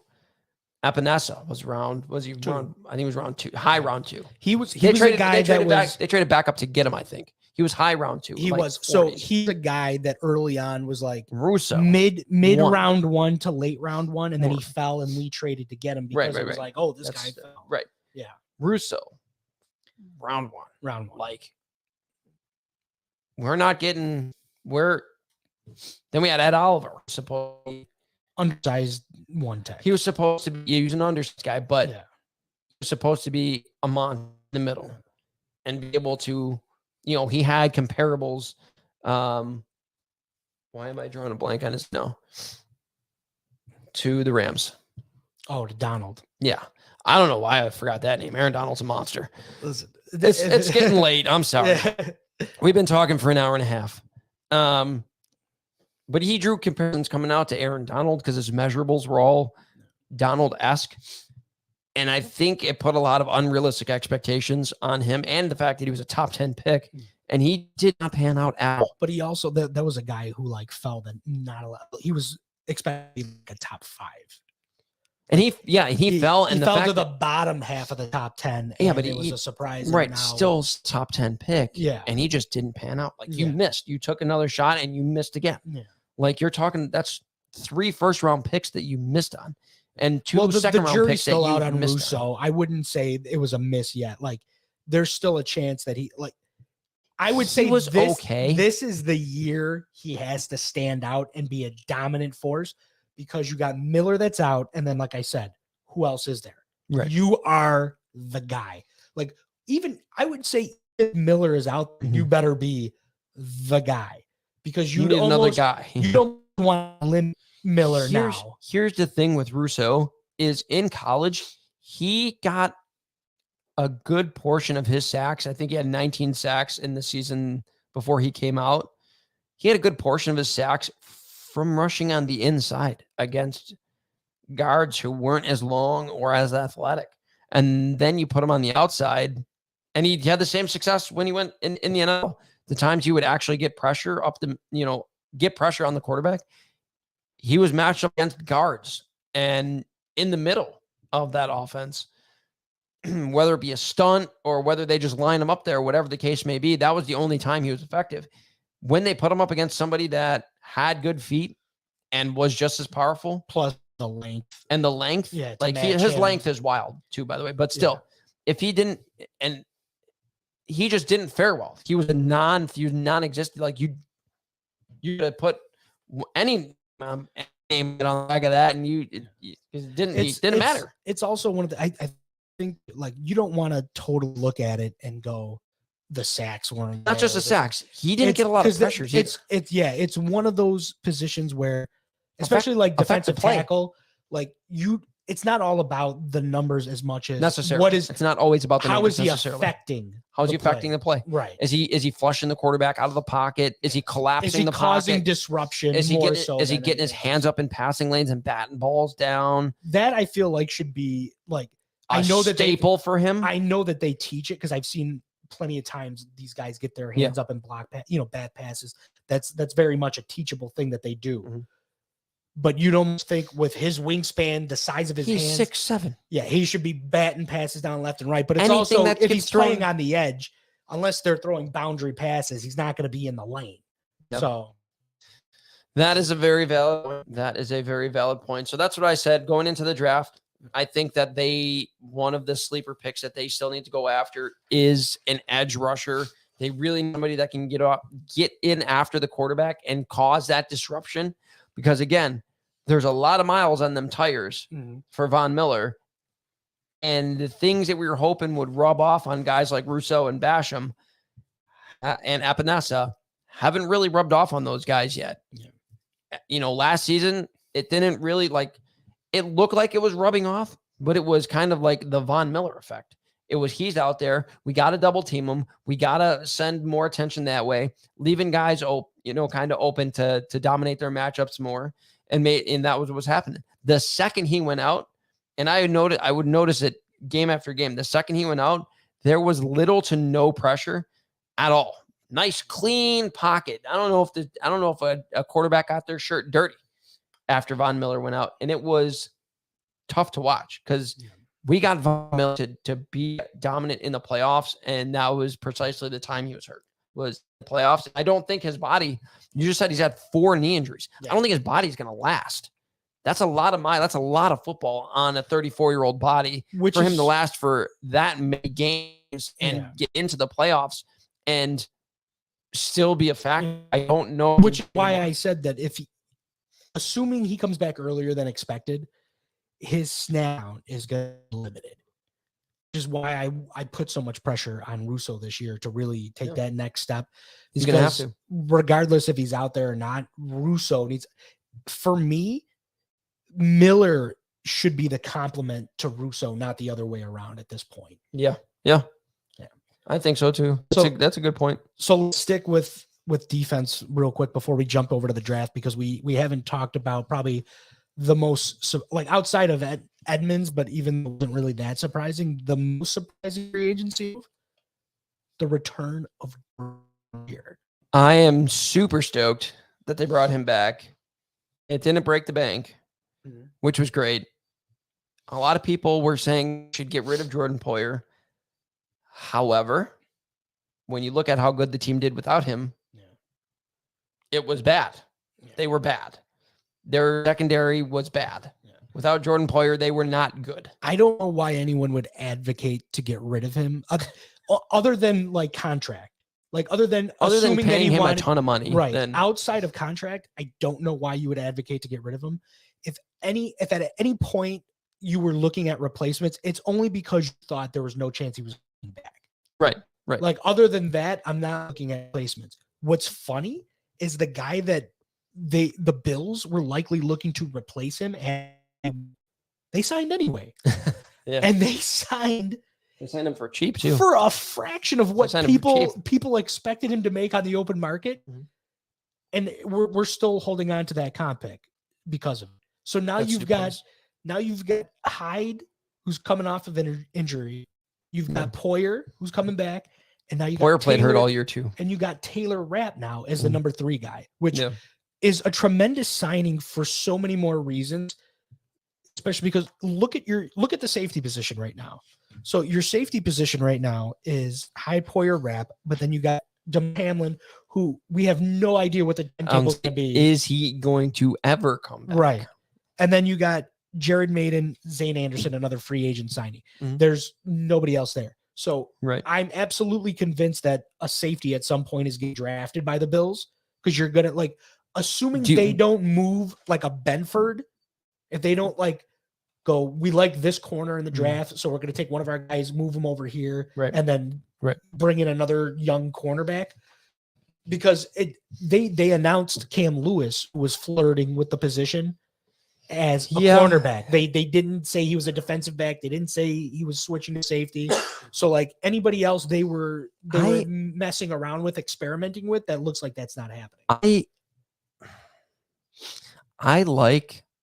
Look, I'm always going to cheer for a 40 guy to get signed, no matter where it is. Yeah. I don't care where he gets signed. I want the former football players to have jobs in the NFL. Again, selfish reason for them to be able to say you have X amount of guys in the NFL. Yeah. He underwhelmed. Yeah. When he got opportunities, he underwhelmed. And of course, the big play when he just got absolutely mossed was... Well, I feel like he's best in the nickel. As being Taron Johnson's backup, that's where he's best suited. I agree. Outside of special teams. Yeah, I would say I would agree with that. He is undersized, but he's very tenacious. And I like the fact that I think he's underrated against the run also. He's literally like a slightly smaller version of Taron Johnson. Taron Johnson, you can play more of a nickel defense because you have a Taron Johnson out there. You don't need that third linebacker. You can have that third corner out there because he can play the run so well. Same kind of thing that Cam Lewis can do. He plays the run very well, and he did it when he was at UB also. Yeah. He plays the run very well. And like you said, that's probably the best place for him, the backup for Taron Johnson. What are your feelings on possibly seeing dime packages now that you have Poyer and Rapp? Do you think you see more dime packages where you got all 3 of them in the field and Rapp is playing that kind of linebacker safety in the box hybrid? You might be just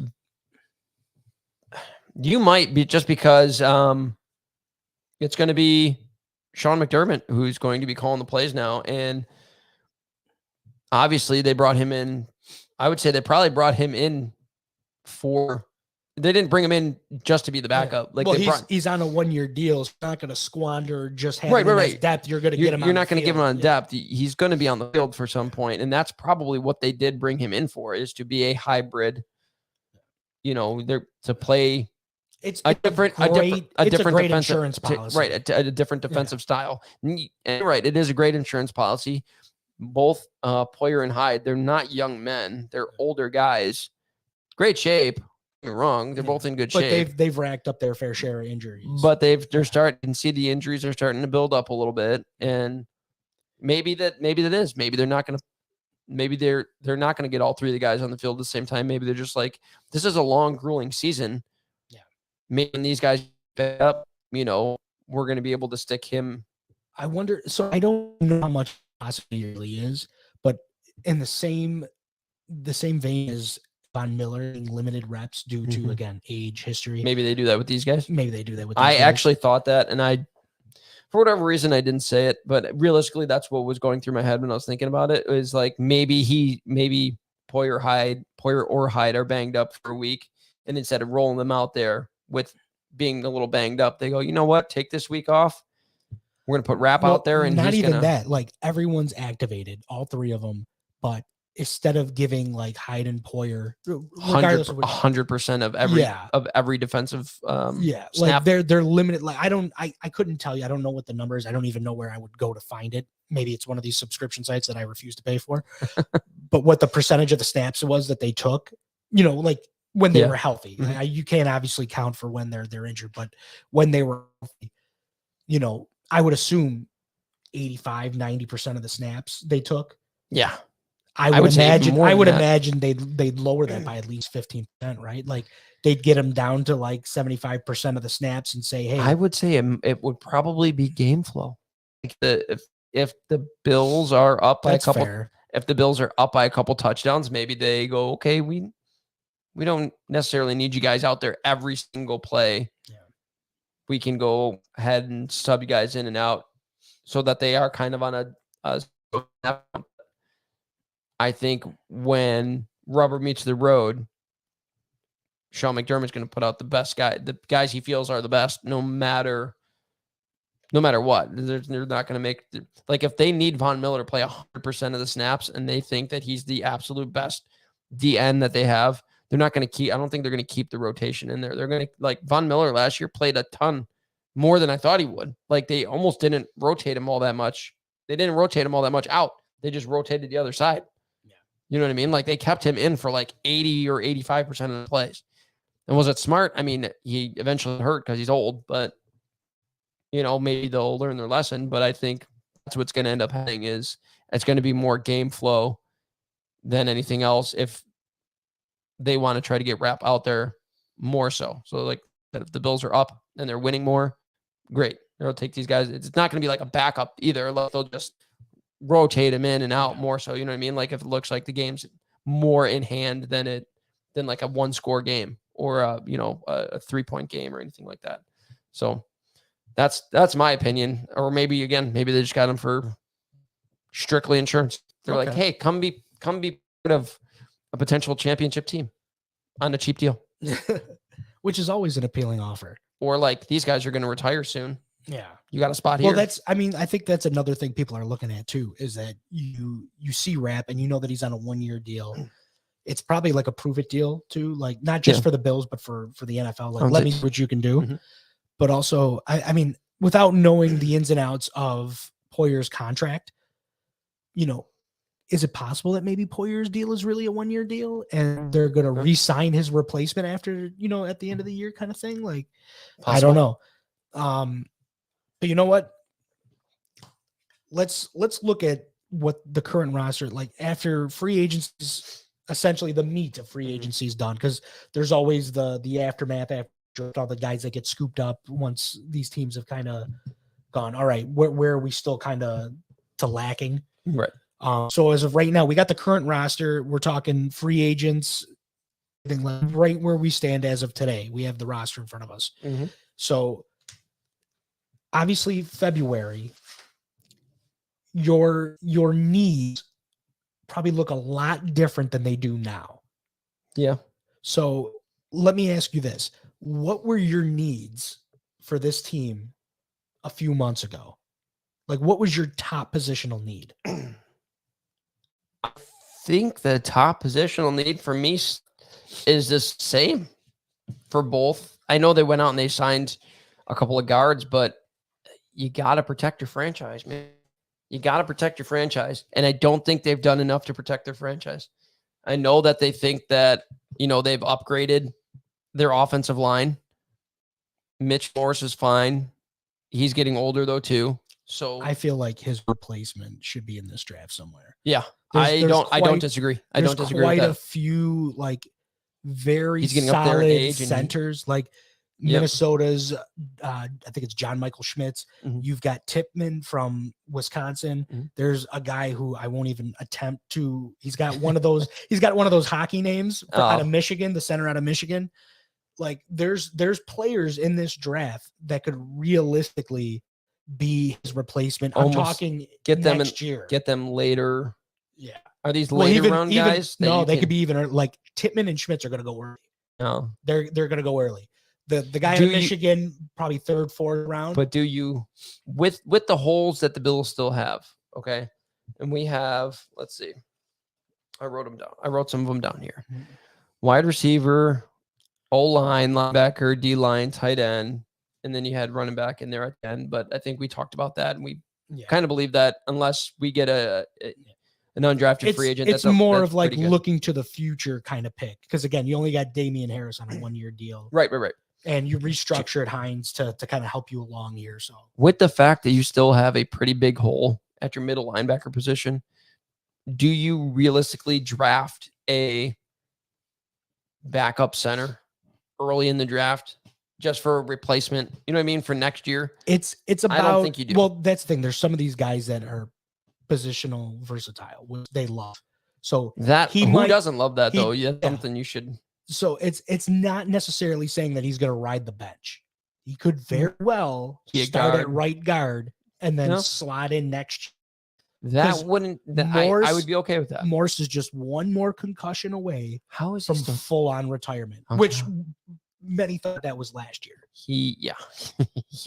The fact that he's still playing is pretty wild. What, he's got 6? He's got too many, as far as I'm concerned. 5.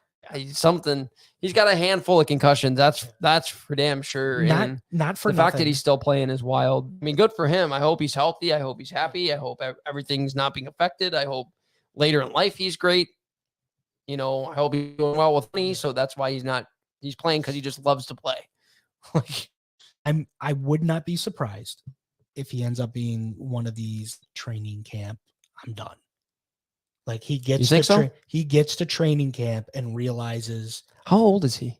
30. He's still young. Like he's one of these guys that looks older than he actually is. Let's see. He's on the young side, but he's taken one too many hits to the head. He's definitely taken quite a few. Well, I guess he is younger than I thought he was. Yeah.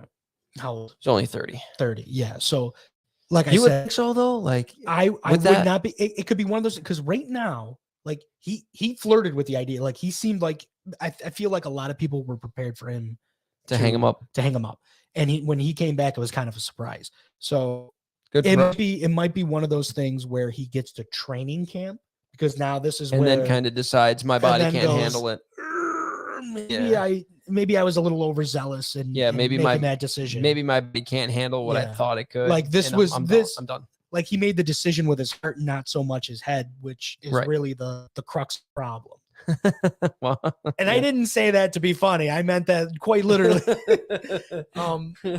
But like, that's why I'm like, well, you should probably have someone. Like, I know that there's guys on their roster that can make that transition, but how trustworthy are they? Like, I know it would be a rookie, but these are like Jim Nagy from the Senior Bowl was like, Schmitz is a guy that you should not question yourself about taking. Yeah. Like he's plug in, play day one. That's how good he is. Yeah. So it would not shock me if at some point in these early rounds that if they go offensive line, it might be Morse's replacement. I'm okay with that. I'm more okay with that than a lot of people probably would be. Everyone wants the shiny toy when you talk about the draft. They want the skill positions. We were never that lucky. Right. They want the shiny toy. We were the dollar store Walmart toy, like, you have that at home. Yeah. No, absolutely. I was the DNK 9-cent bag of Army men type person. So maybe that's why I don't really care about the new shiny things all the time. But you're resourceful. You know how to make the best out of what you have. I know how to get right 100%. Yeah. Now I'm saying that now with a ton of new shiny things. So don't judge me. Don't judge me. I have a lot of shiny things on this podcast right now, including these two guys. But I don't know. Shiny is in like the rust in the sunlight is shiny. No, but everyone wants the new shiny thing. Everyone wants the wide receiver. Everyone wants the running back. You know, everyone wants the new shiny thing, and it's the sexy pick. The sexy pick. Everyone wants the sexy pick. And sometimes what's best for your team is not a sexy pick. Yeah. And of course, the Bills have tried the non-sexy pick a couple of times and completely whiffed on them. Again, we talked about that earlier. Is the Bills just swung and missed on a lot of picks that are not sexy picks at all. So But like let's say if you had to pick a top 3 positions that like you feel like in the first 2 rounds they need to look at, have they changed? Has that list of 3 changed much since a few months ago? It hasn't changed. So much. outside of offensive line, which I obviously know that's the one you're pounding the table for, what are the other 2 probably linebacker, and I still think they need another speed. They need another speed. They need somebody who can come off the edge and create chaos in. So it's not wide receiver. It is not wide receiver. That's interesting. It is not wide receiver. Crazy part.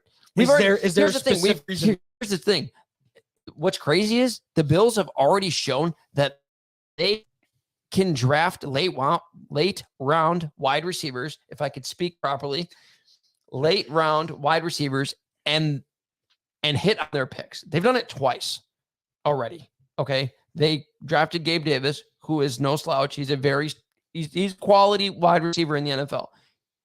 And if you look at Hodgins, who just got picked up by the Giants, he went over there. He's a 7th round draft pick, and he was very strong over there too. Yeah. So like, I don't mind them going later in the draft and being like, hey, look, there's another one. Yeah. I got him. It's one of the deeper positions. Like that's constantly always the deeper positions. Yeah.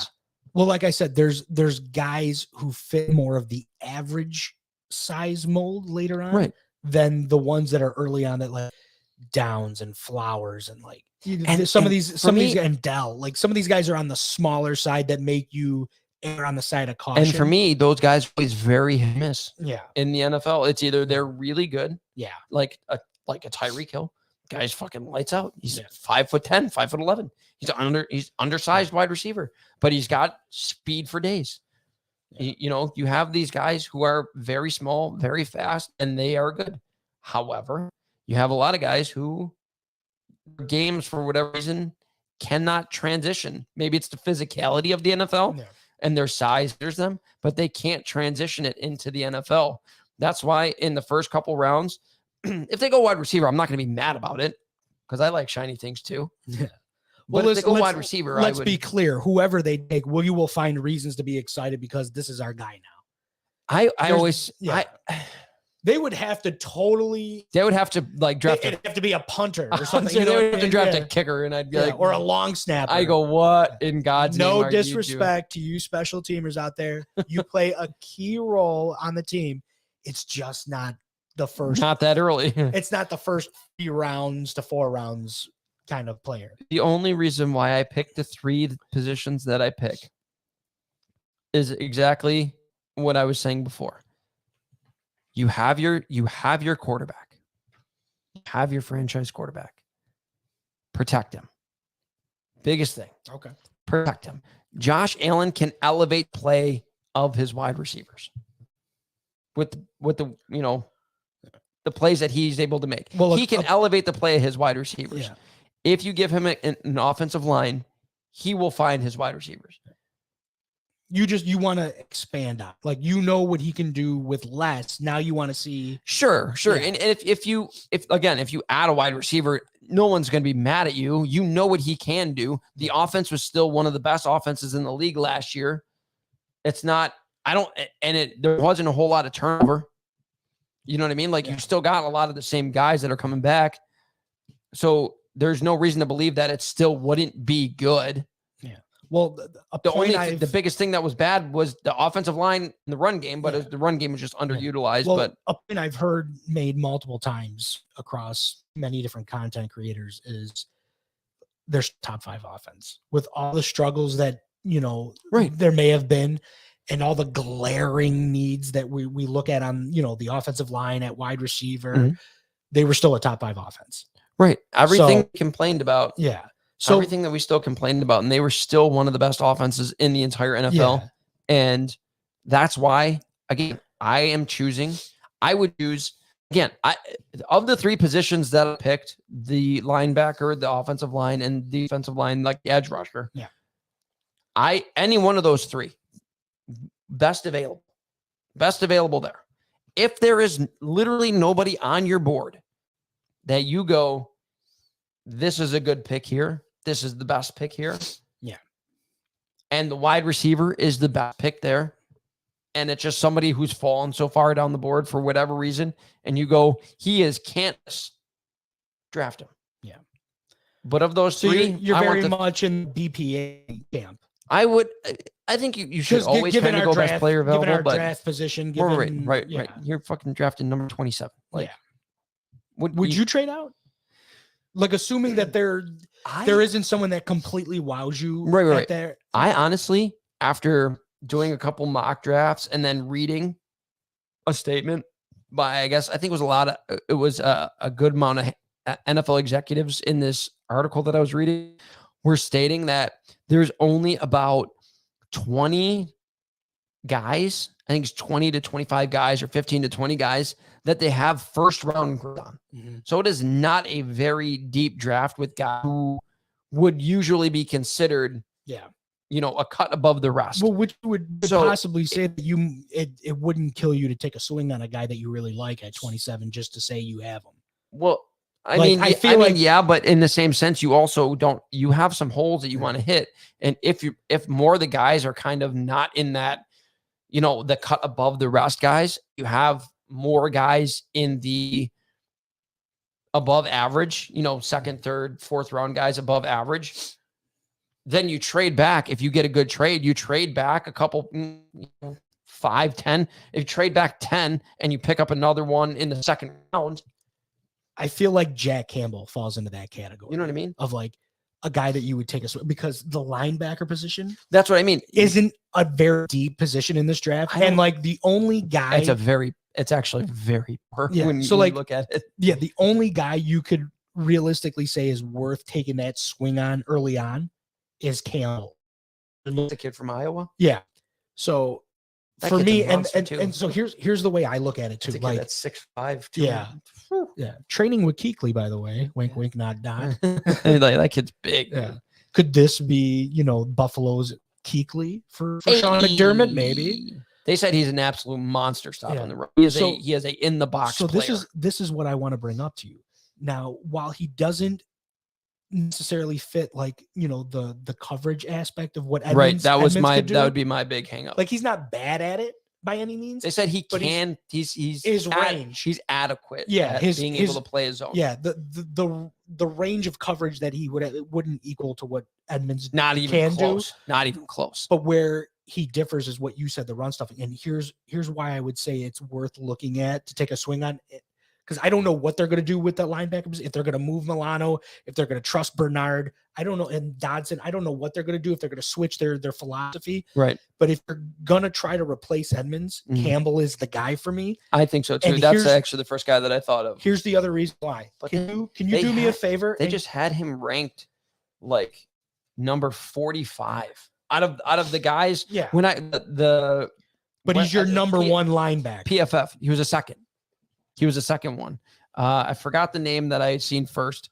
The linebacker was ranked, Anderson. Yeah, I think he was ranked 30. I think he was ranked 38. Yeah. And then, he's your number one linebacker that wouldn't be going in the first 5 picks, essentially, or the top 10. Well, they had a linebacker ranked at 38, and then they had another middle linebacker, who you're just talking about from Iowa, ranked 45. Yeah. So, that's why I said, if he's there and you don't think for whatever reason he's going to be there in the next 10 picks, then you keep that pick, you make that pick. Great. You got your guy, you got your middle linebacker, you got your Edmonds replacement. I'm okay with that. It's a bit of a reach. Well, I want to try to tell you a little bit on it by looking at this roster. Read me the players listed at defensive tackle. Okay. Right here. Yeah. All right, give me this guy. My eyes aren't that good. Ed Oliver, Daquan Jones, Tim Settle, Eli Anku. I don't know how to say his last name. Did I say it right? It's close enough, I think. Brandon Bryant and Cortez Broughton. Do you know what all these guys have in common? They're little. I don't know. No. They were all. None of them are signed past this year. Oh. It's likely that they're all gone after that, unless you extend Daquan Jones, which I advise them to do. I think that's a good idea. But that's another reason why you would get the linebacker, was to secure the middle of the defense. Yeah. Especially in the run, because let's be honest, the middle of the defense is probably one of the weak points for the Yeah, Bills. I'll give you that. So Okay. would that not also, like, it would, especially in a draft, like if you're going to take a swing, you take it on Campbell, because otherwise all the other players that are available, they're all in the same mold as guys we already have, as Balen Spector, as Terrell Bernard. Like, right. we've got guys in that Right. hybrid Yep. linebacker safety Mhm. mode. So it makes no sense otherwise for us to not go get the true middle linebacker versus the others. If you're going to do it, if you're going to change up your philosophy and work with what you got that's different, no. then I'd go after a defensive tackle then. I actually really like that. I mean, like, that would be my first position of need, looking at the roster that we have. If we were to keep the same philosophy, if you want to keep the same two linebackers on the field, I honestly would love to see a defense that had Milano and Campbell working side by side. I would say then yes, I would do that. But again, it's a big swing. You're talking about a guy who is ranked potentially. Now, rankings don't mean shit. Like, they mean nothing. Who's ranking them, really? But you're talking about who's got a second round grade on them, like a. Well, I've also you're getting close to the middle of the second round. I've also seen people describe it as in the state of the NFL and the defense, and not, like, obviously it's become a pass heavy league, and defensive guys are getting smaller to, compensate for having to cover more of the field. Mm-hmm. So they're saying Campbell is similar to a throwback linebacker, and like you said, he's that run stuffing stout linebacker. Right. And if this was a draft going 6 years back, he'd be a first-round guy. Oh, okay. You know what I mean? Yeah. So, like, again, if you're looking to secure the middle of your defense, knowing your middle of the defensive line is what it is, and you don't have anyone signed this year, and that's going to be another area you need to address. Mm-hmm. Yeah, realistically, it is a very, very weak draft for middle linebackers from what I've seen.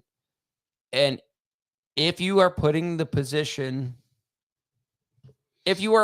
as high up on the board as I am, as far as team needs, you take your swing there. Yeah.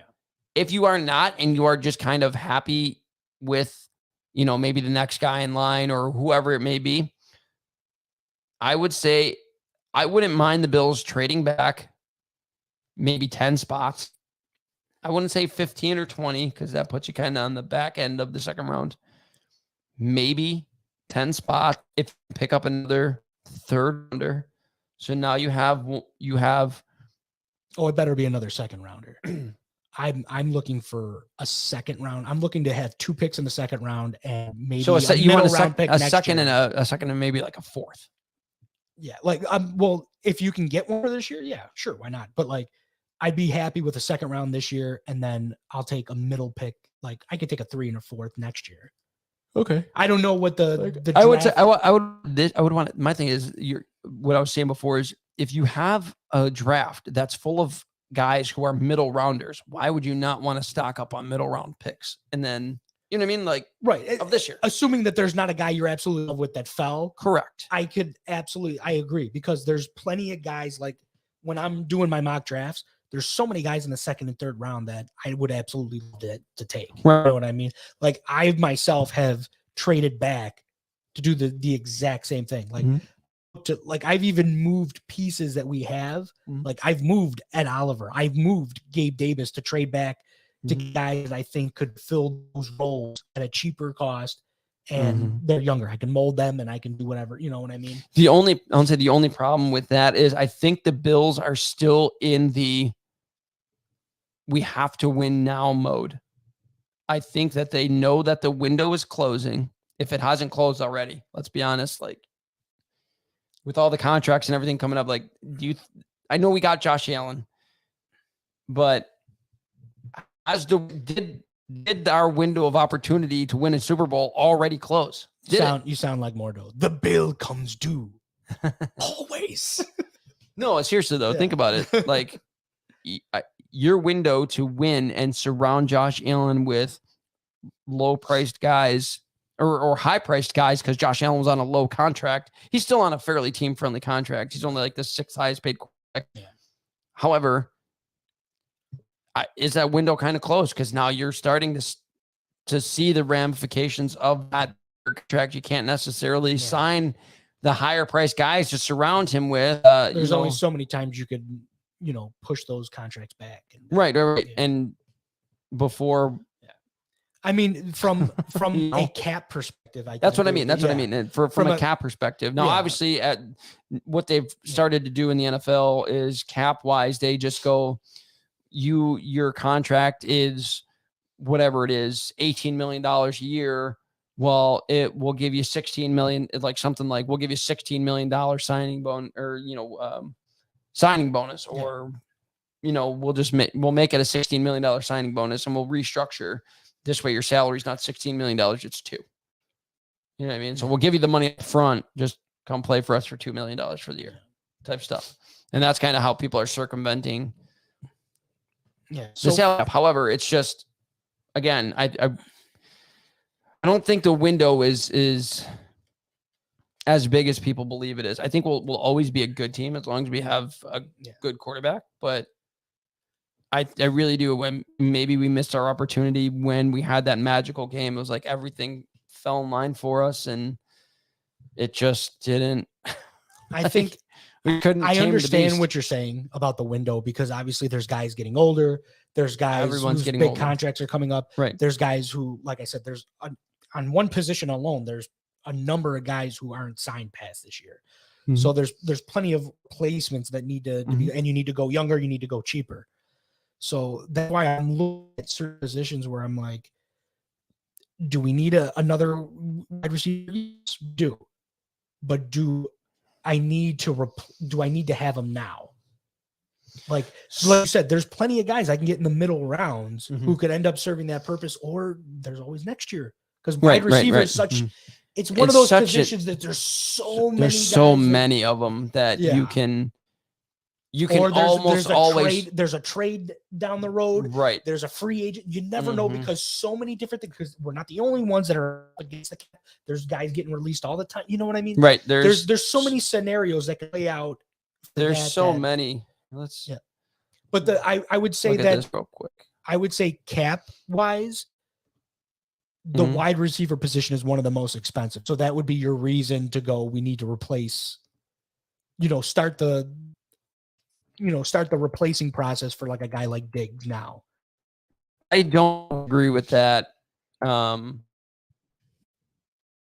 is doing, like, you have to plan for the future now still, you know what I mean? Because if you're not planning for the future now and not adding these guys now on team-friendly deals and getting them acclimated to what we're going to do, like, you're basically just going to replace your stud guys with rookies and hope for the best. Yeah. Like, you know what I mean? Yeah. Well, that's the thing too, is like, you want to have guys that are learning behind the veterans.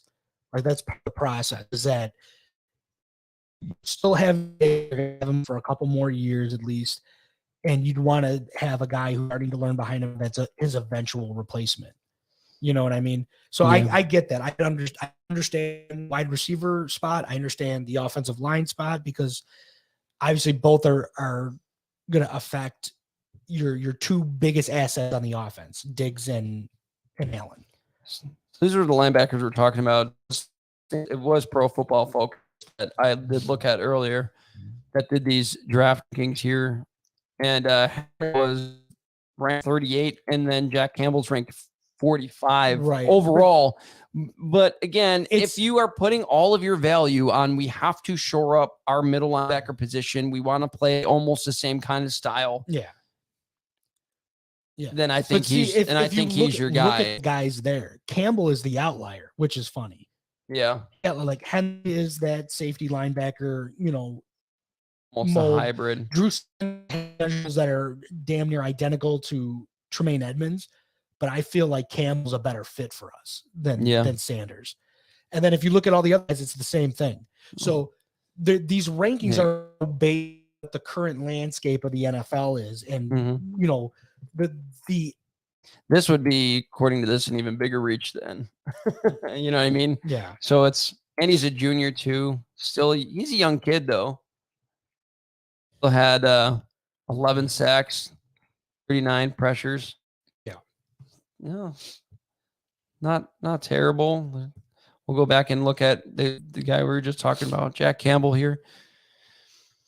A little bit older, probably a little bit more ready to step right into that role and be the Mike linebacker, which is exactly what it says right here. Has Mike written all over him.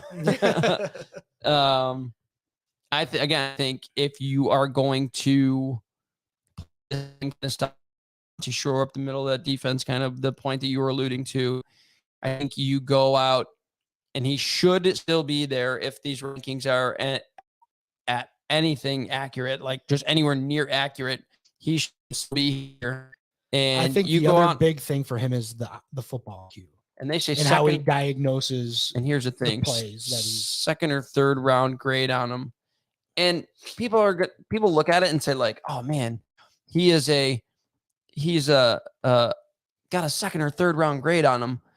But he's a high second round. But again, that's all though. Like you said, that's all they look at. Yeah, it's 27th pick in the draft. Well, this kind of thing has happened. We're at the ass end of the first round. It's not a big of a reach. No, as people, because this kind of thing has happened before. The Patriots took Cole Strange. You had the Chiefs who took what's the name back LSU. Clyde Edwards-Helaire at the end of it. These aren't necessarily guys people had going in the first round, or a good pick, or even like need for the team, right? Yeah. Again, if you're picking at the end of the first round and you think a guy is a high second round guy, you could, if he's your guy, take him. It's that big of a deal because what's the difference? Right, 10 picks maybe, depending on where you're picking. You expect him to go. Yeah. So if he's going to go 10 picks ahead of you and he's your guy. So I didn't ask you.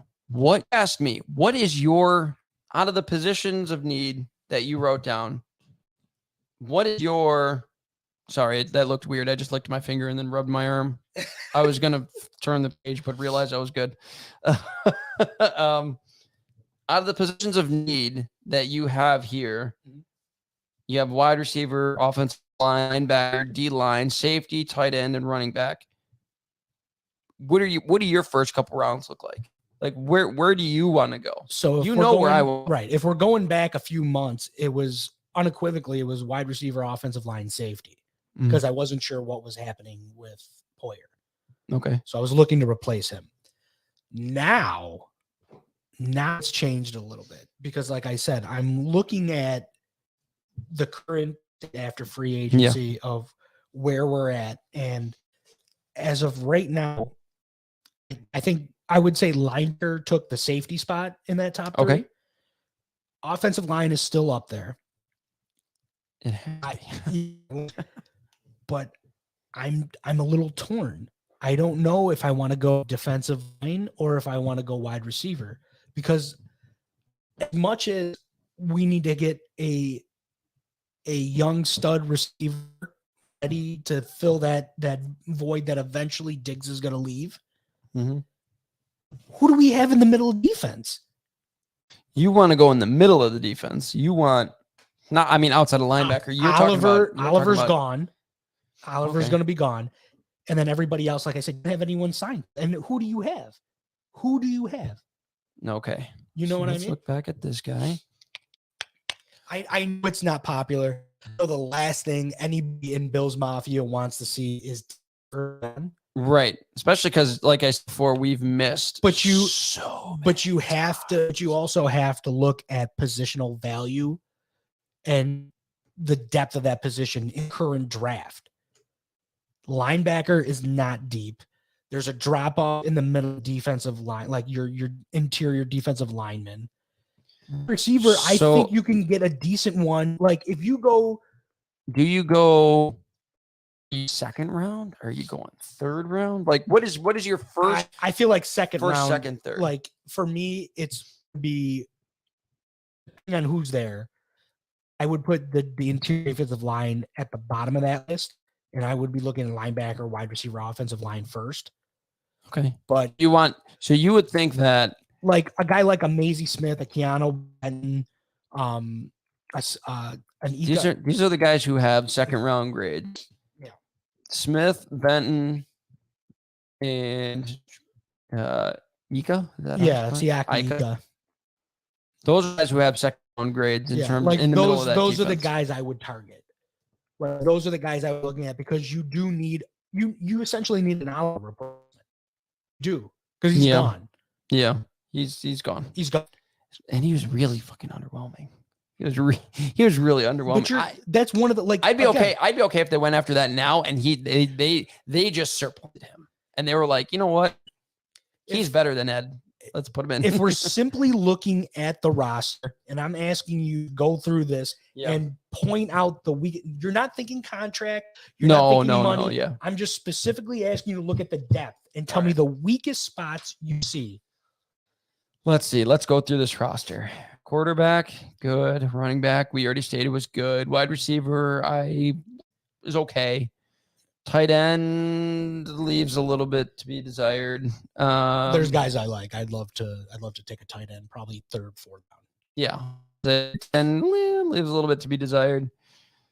But tackle's okay. That's only if they go 12 personnel. Yeah, because if you're solid pass catching tight ends, you'll be going 12 personnel, or else I don't know what you're doing taking another tight end. Fair enough. Offensive tackle's okay. Spencer Brown was the only reason why I say okay. Like Deion Dawkins was fine. You could put them together and say offensive line as a whole. Like tackle, offensive line center, was it's average on a good day. Yeah. I'll say that it's average on a good day. Linebacker is suspect in my opinion. Not a huge fan of who looking at a linebacker. The same thing with DAs. Just a bunch of guys. I would put defensive end in here. I would say defensive line in general. You can go either way. Okay. As my top three, you can go either way. Your D tackles are just your D tackles and your D ends. Like it's a weak spot, right? You can't ignore your whole defensive line. That's what I'm saying. And everyone talks about. Listen, if you can focus on building off the offensive line, as like you're going from the trenches, you should be looking equally at the defensive line. Should not. I get it because it's you, Josh Allen. You're protecting. He's a franchise. Yeah, but let's be honest. Look here. Just look here. It's just staring you in the face. Yeah, now you're making me almost rethink going after. It's what I do, man. Play with your head. Stop it. Yeah, that's a whole lot of a whole lot of what do you got? That's what I'm asking you to do. You look at this and tell me your weakest spot, and that's probably where you should start. The contracts and stuff come next, but you got to look at this roster and go, where do we need to improve? So do you go? What's your number one? What's your number two? And what's your number three? Who are you going after? And would you trade back? Would you trade back, or do you sit put? I would absolutely trade back. Like I said, depending who's there. Like if there's someone I'm absolutely over the moon for, I'm taking. Just that's your BPA mentality, right? Like he's the best player available. Yeah, and I absolutely love him. I'm going to take him. But there is a lot of positions to be filled. They only have what? They have 6 picks. They have 6 picks. 6 picks. 6 picks. So I don't know that that's enough to fill all the holes that you have, or to again build the depth that you need because you know where these weak spots are. So where do you go? Like, let's sit put all your picks. You make no trades, but Brandon Beane's not going to do. He's going to do something because he's Brandon Beane and he's not the wizard for no reason. What position do you go 1, 2, 3? Pick your 1, 2, 3. If you had to.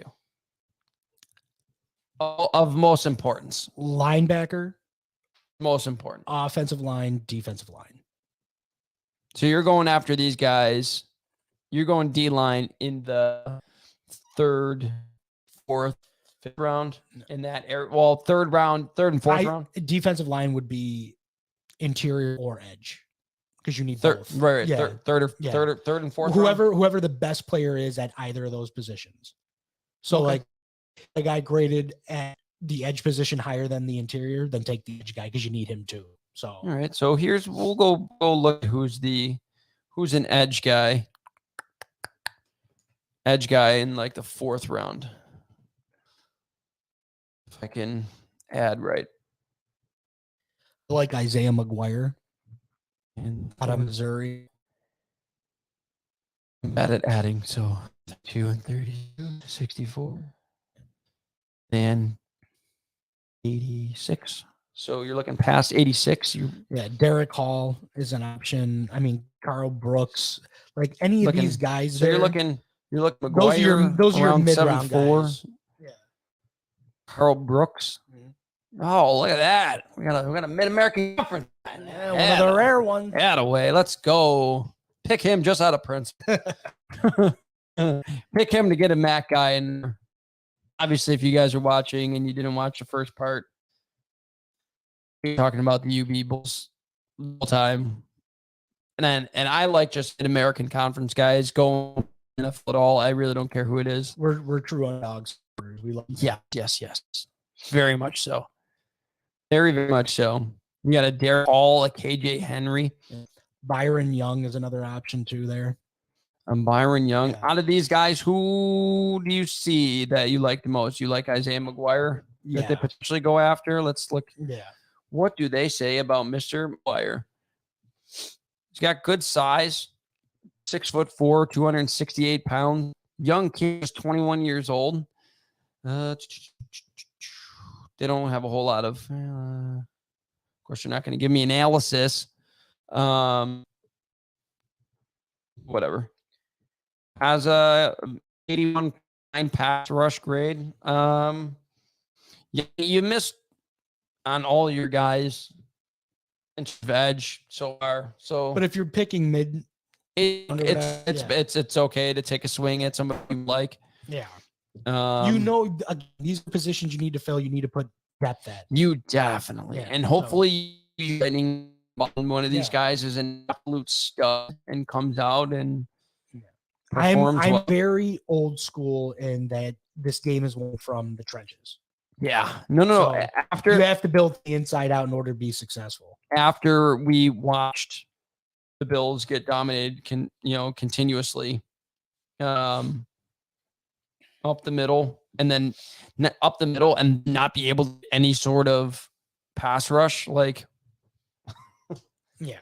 I mean, it doesn't even have to be an old school mentality. It's just following what your eyeballs are telling you. Well, I feel like in some way it's an old school mentality. Part of that is because these aren't the sexy positions.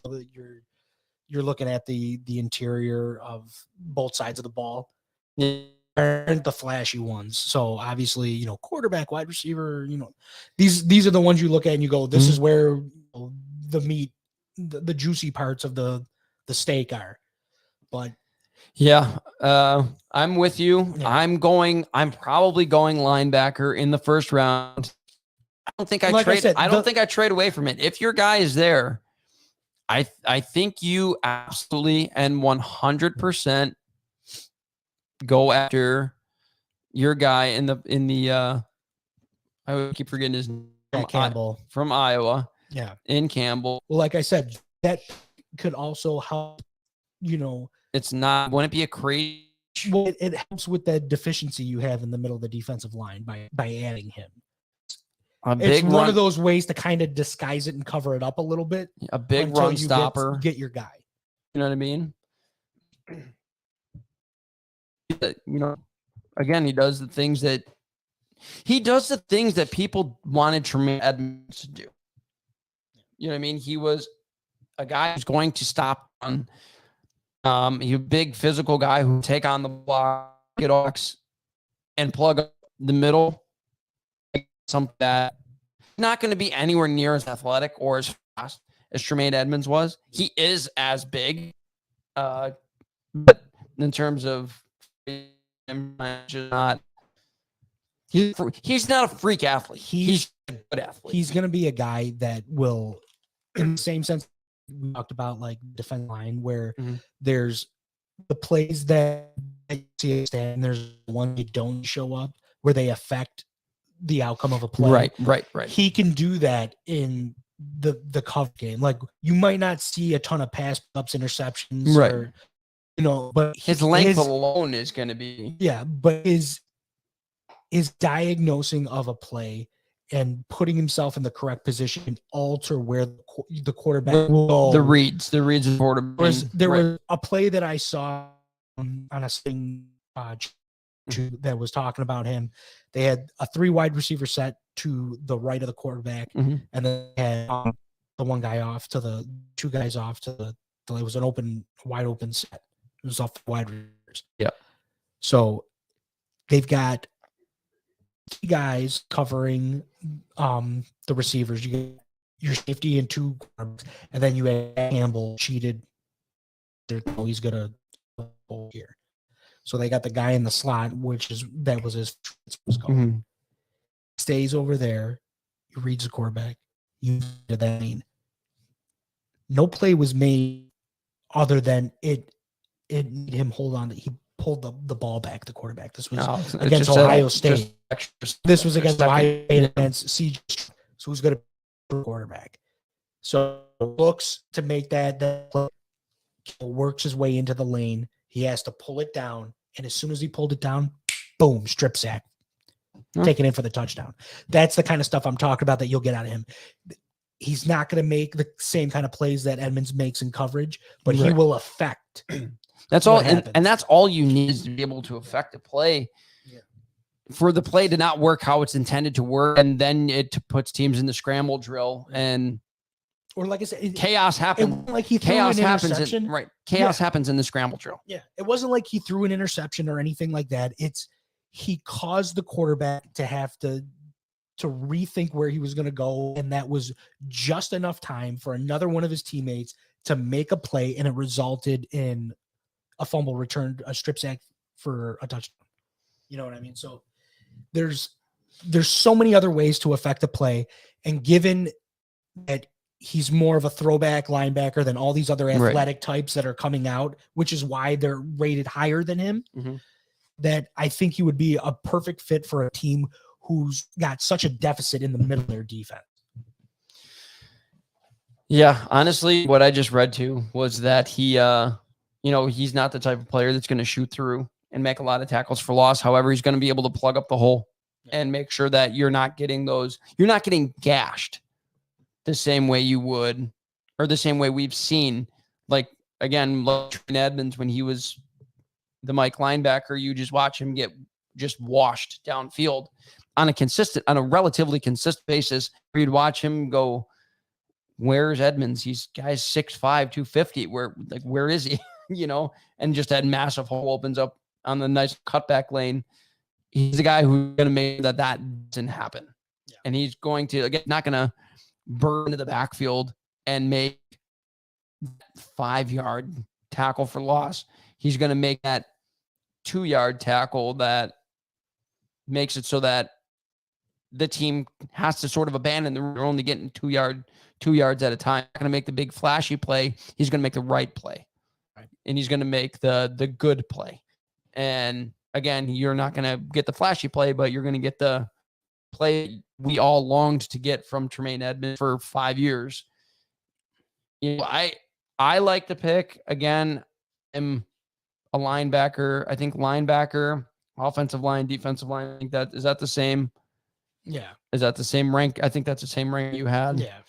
I'm all for that if that they don't make any trades at all. And then again, later in the draft, if you want your new shiny toy and you can, take a flyer on a guy that you really, really like late in the draft, so that guy for me, Fingo of Ole Miss. He to me is your Davis 2.0. And I'm going to credit the Cover One guys for describing this in the best way possible, is that when you say 2.0, you say it as an upgrade. It's not, it's version 2 of whatever you already have, which means it has to be better than the one you already have. It's saying he's Mingo. Yeah, it isn't saying he's like going to be the exact same player. You're just trading out one for the other. I feel like the issue that you had, which was funny, he's going to play bigger than the 6'1", but he's essentially the same size. He's thick, right? Yo, 220. He's more like AJ Brown. That's a big boy, right? 220. But I love the way he catch. Where you're bigging up Davis was the way he alligator arm the ball, as you put it. If you watch him catch, it's this all hands. Davis has a problem then. Very, very bad. And now that I said that, anybody who watches this is going to know exactly what I'm talking about. And they're going to they're never going to be able to unsee it. They're never going to be able to unsee it. Watch because once I was like, Davis catches the ball. What is it about it? And then every time the ball would come in, I would kind of position my body how he would be and how I would throw my hands out there. And instead of maybe like catching the ball like this, it would be like this. And I don't know for the life of me how he's done it so well for so long and gotten to the NFL. He's not wild. He's not that guy. Good. Watch him. He catches the ball exactly how you'd want him to catch it. And he's going to be that big receiver that we're lacking right now. He's going to out muscle, out jump. He's going to be a wide receiver 3 that we want Davis to be right now. Right. I think he'd be a good replacement. At 148 overall, you're definitely. I'm okay with taking a shot at a big receiver or any wide receiver. I'm okay with taking a shot at somebody like this, provided you fill the positions of most importance. And again, people have said wide receiver is most important. I just don't buy it. Like you said, you had me look roster. Guys, look through the roster. Look in the middle of that defense. Bad. It's not bad. It's just it's disconcerting. Yeah, by next year, there's a big problem there. Yeah, there's going to be a problem, and you need to address that problem, and you need to address that problem starting now. Yeah, because if you don't, you're going to be in a very precarious situation. There's plenty of guys here that I wouldn't mind waiting on, like Jonathan Mingo or Jaden Reed or a Michael Williams. They're all guys that I expect to be around in the mid round somewhere that you can take your swing at. Yeah. I'm looking at it in wide receiver. To me, like outside of thinking down the road in the future isn't the biggest need. It's just, that's not where I'm at. Sorry. Exit full screen there. That was horrible.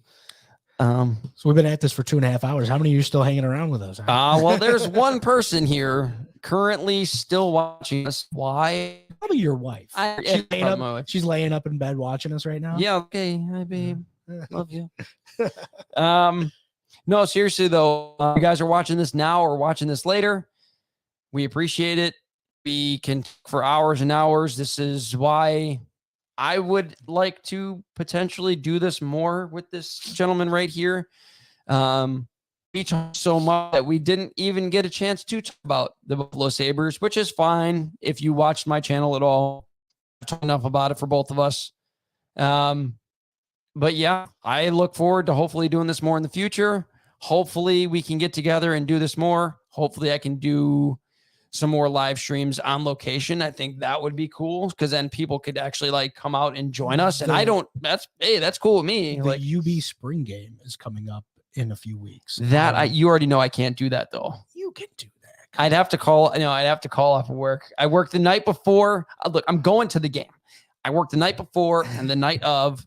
I'm having a vision. I'm waking up and going to that game. I can't do it. You look like you might be coming down. No, I'm not. If I didn't call in sick the last when I was really sick, I'm not calling in. Listen.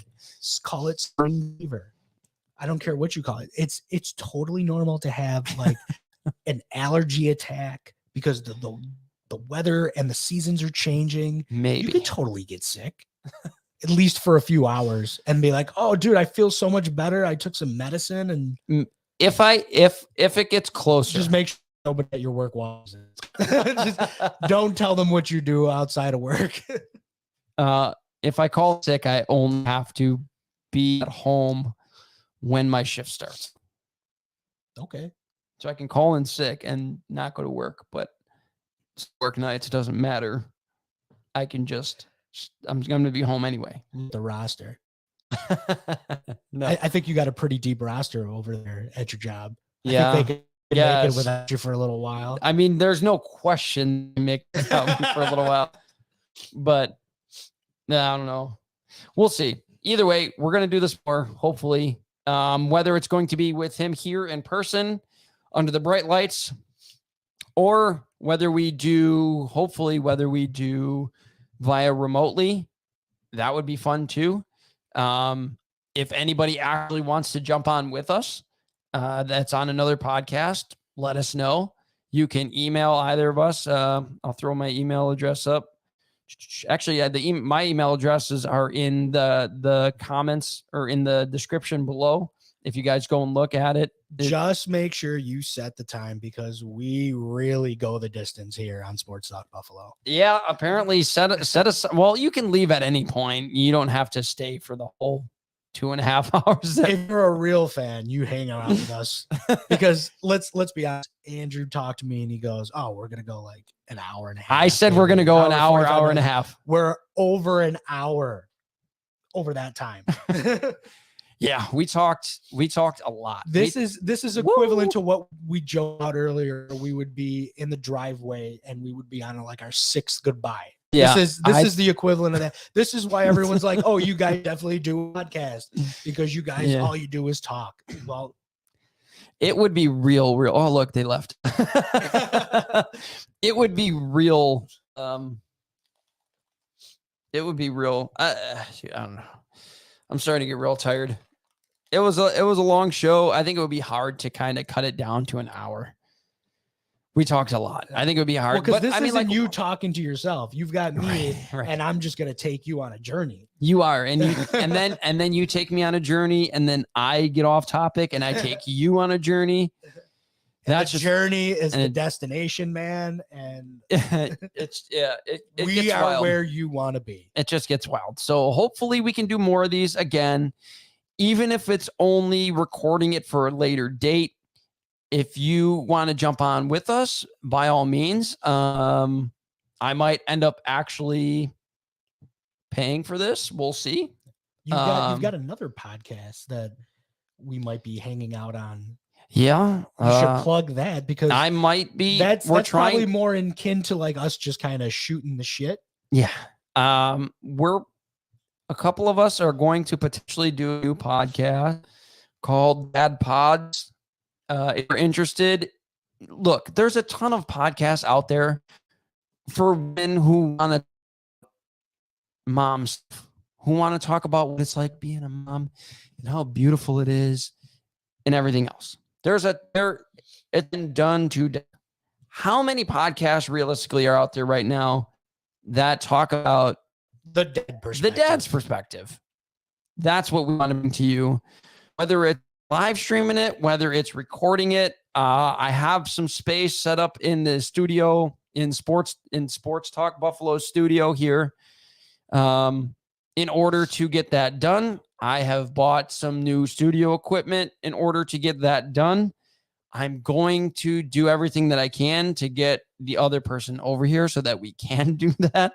And if not, at very least, we will do a distance podcast. So make sure you guys check out for that too. You can always go on Twitter and follow them. Also, just Dad Pods. I think it's Dad Pods 716 on Twitter. You go check that out. Also, follow us there. We're not active in it yet. However, when we start recording some episodes, we'll definitely start getting more active and interactive on that. I'm always interactive on my Twitter handle of Sports Talk Buffalo. It's Sports Talk Buff1. NC Sportscast 716. The ticker on the bottom here. Across the show.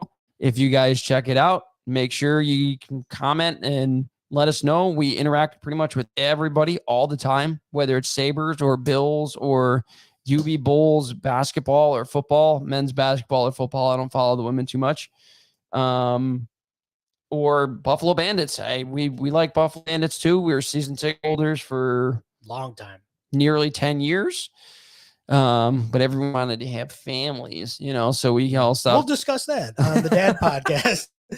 we stopped kind of going to those games. But anyway, thank you guys all for watching. If you've made it this far, kudos to you. You are a superstar.